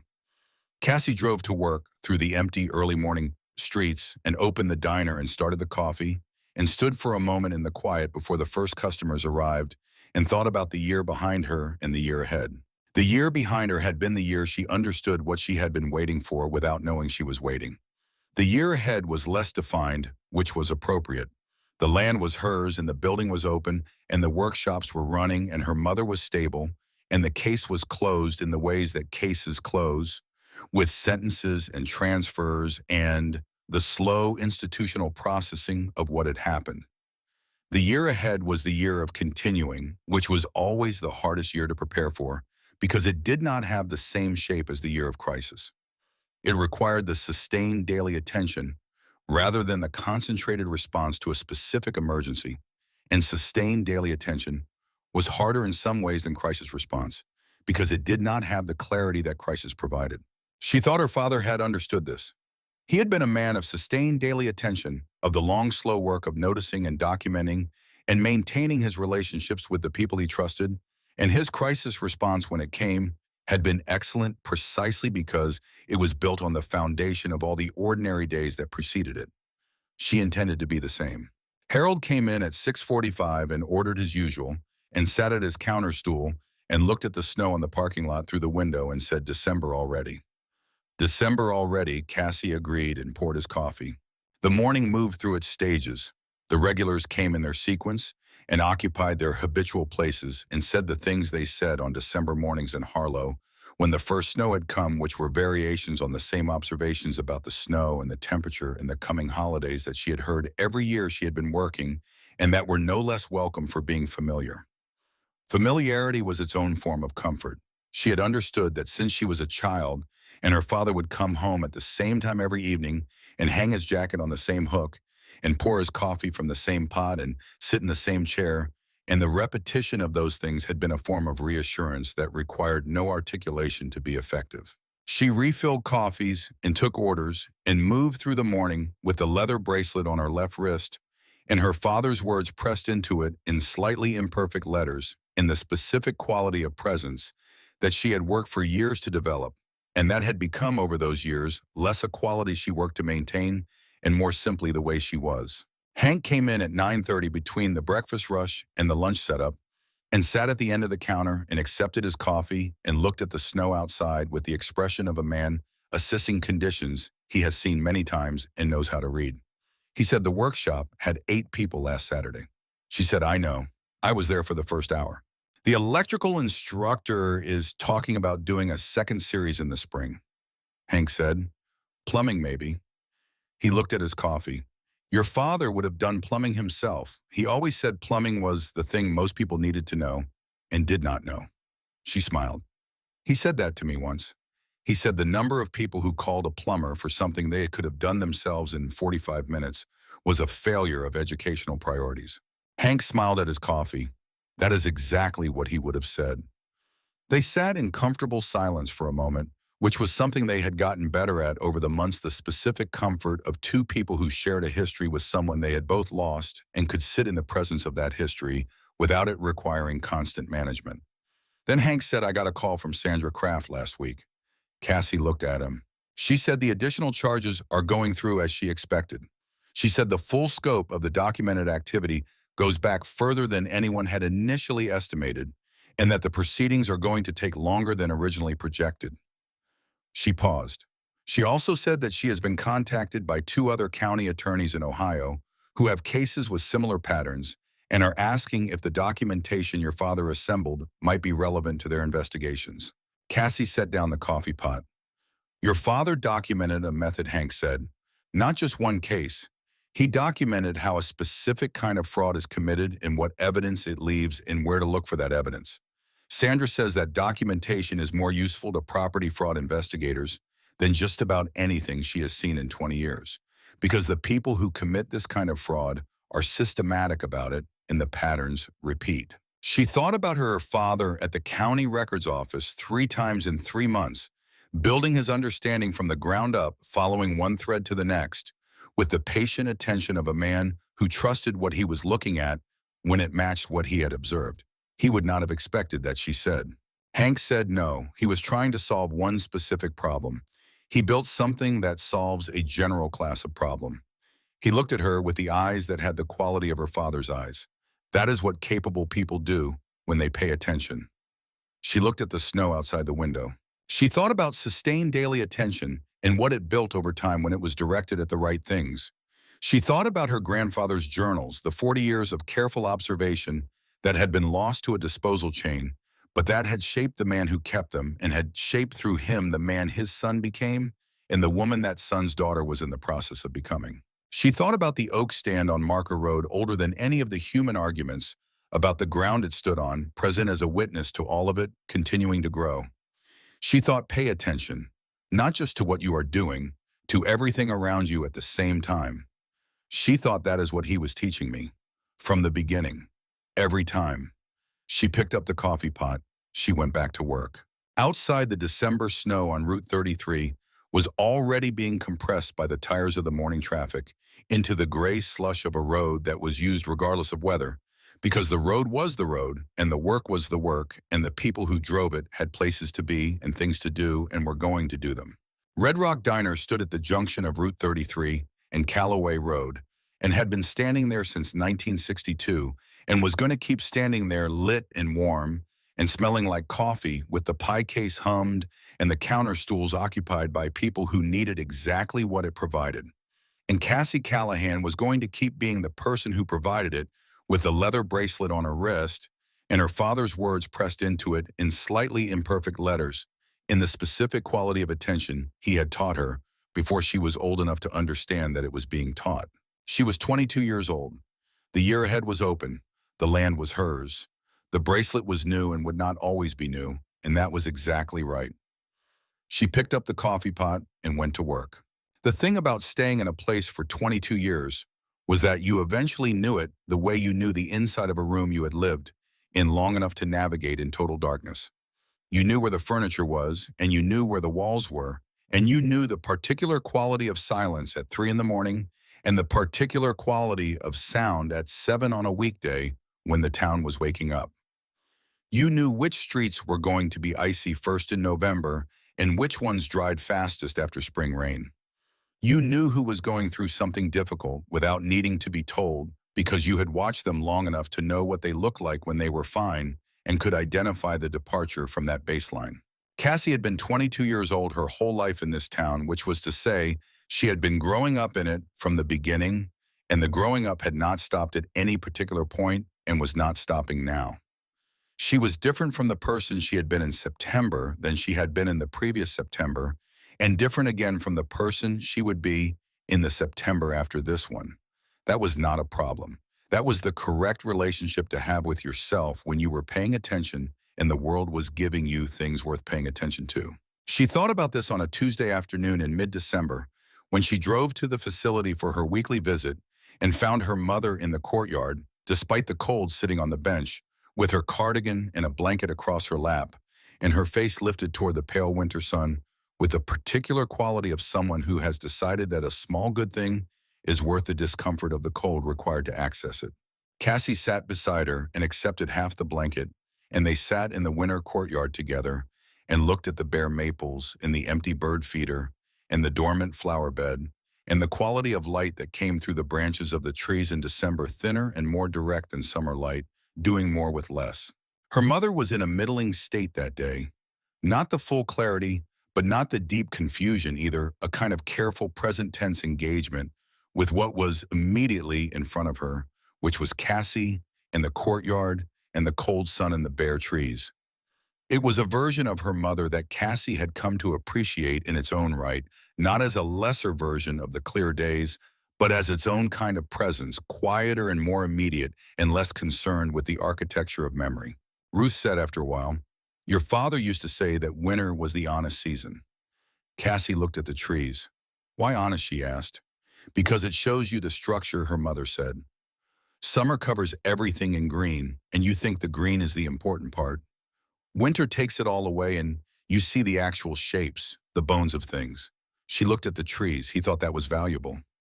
Seeing the bones. Cassie looked at the branches against the pale sky. She thought about the bones of the story she had been living inside for the past year. The structure of it stripped of the green of not knowing the actual shape of what her family had been doing in Harlow for 3 generations, the actual shape of what had been done to them and what they had done in response. She thought the bones were strong. She thought the bones were exactly what they should have been. She said he was right about that. He was right about most things, Ruth said again, the phrase she had used before, and would probably use again because it was true, and because the things that are true bear repeating. He was wrong about one. She looked at Cassie sideways with the gentle directness of a woman who had been thinking about this for a long time and was willing to say it plainly. He thought he had to protect us by keeping things from us. He thought the weight was his to carry alone. Cassie said, he corrected that, in the end. Ruth said, in the end he did. She looked at the empty bird feeder. I sometimes think about what it would have been like if he had trusted me sooner. If he had come home that Tuesday and sat at the kitchen table and told me all of it instead of going to Hank's house and then coming home and being quiet about it. She paused. I would have been afraid. I would have wanted him to stop. She paused again. But I would have known, and knowing together is different from knowing alone. Cassie thought about that for the rest of the afternoon and into the evening shift and through the closing work and on the drive home through the December dark. She thought about it in the way she thought about things that had not finished resolving, turning it over and looking at it from different angles without forcing it to a conclusion. Knowing together is different from knowing alone. Her father had known something and had carried it in a specific way, which was carefully and alone protecting the people he loved from the weight of it by taking the weight himself, and the result had been that he died with the weight still on him, having passed it forward in pieces to the people who could use those pieces after he was gone. That was a kind of love. It was not the only kind. She thought about the version of the story where he had come home on a Tuesday and sat at the kitchen table and told her mother everything, and where her mother had been afraid and had wanted him to stop, and where he had not stopped because stopping would have left the mechanism in place for the next person who refused to sell. She thought about the version where they had gone through it together, where the fear was shared and the weight was shared and the preparation was shared, where Ruth Callahan had known the whole shape of what her husband was doing and why, and had chosen to stand with it rather than having it carried away from her and returned to her years later as a sealed envelope held in trembling hands in a facility bed. She thought he should have trusted her. She also thought he did the best he could with what he knew about love and protection at 41 years old, and the best he could produced a set of documentation that was dismantling a 30-year fraud in multiple counties, and the people he trusted with the pieces he prepared carried them correctly, and his daughter was alive and the land was hers, and his name was above the door of a building that was teaching people the practical skills they needed to take care of their own lives. Both of those things were true at the same time, which was usually the case with the complicated parts of love. She thought about the new bracelet on her wrist and about the specific choice it represented, which was not only the choice to continue carrying what had been prepared for her, but the choice to do it differently from how her father had done it, to do it in front of witnesses, to do the important things in the company of the people she trusted rather than away from them, to let the people who loved her know the shape of what she was carrying so that they could stand with it too. That was what her mother had said without knowing she was saying it. Knowing together is different from knowing alone. She was going to remember that.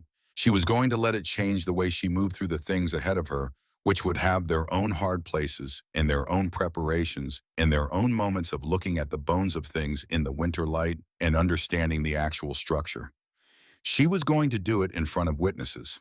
She pulled into her parking spot and turned off the engine and sat for a moment in the quiet, with the December cold coming through the glass and the bracelet warm on her wrist from the heat of the car. And she thought that she was 22 years old and had already understood more than most people understood by twice her age, not because she was exceptional, but because she had paid attention and because the people who loved her had trusted her with real things. And that combination, attention and trust, was what produced the kind of knowledge that mattered. She thought her father had been right. She thought she was going to be all right. She got out of the car and went inside.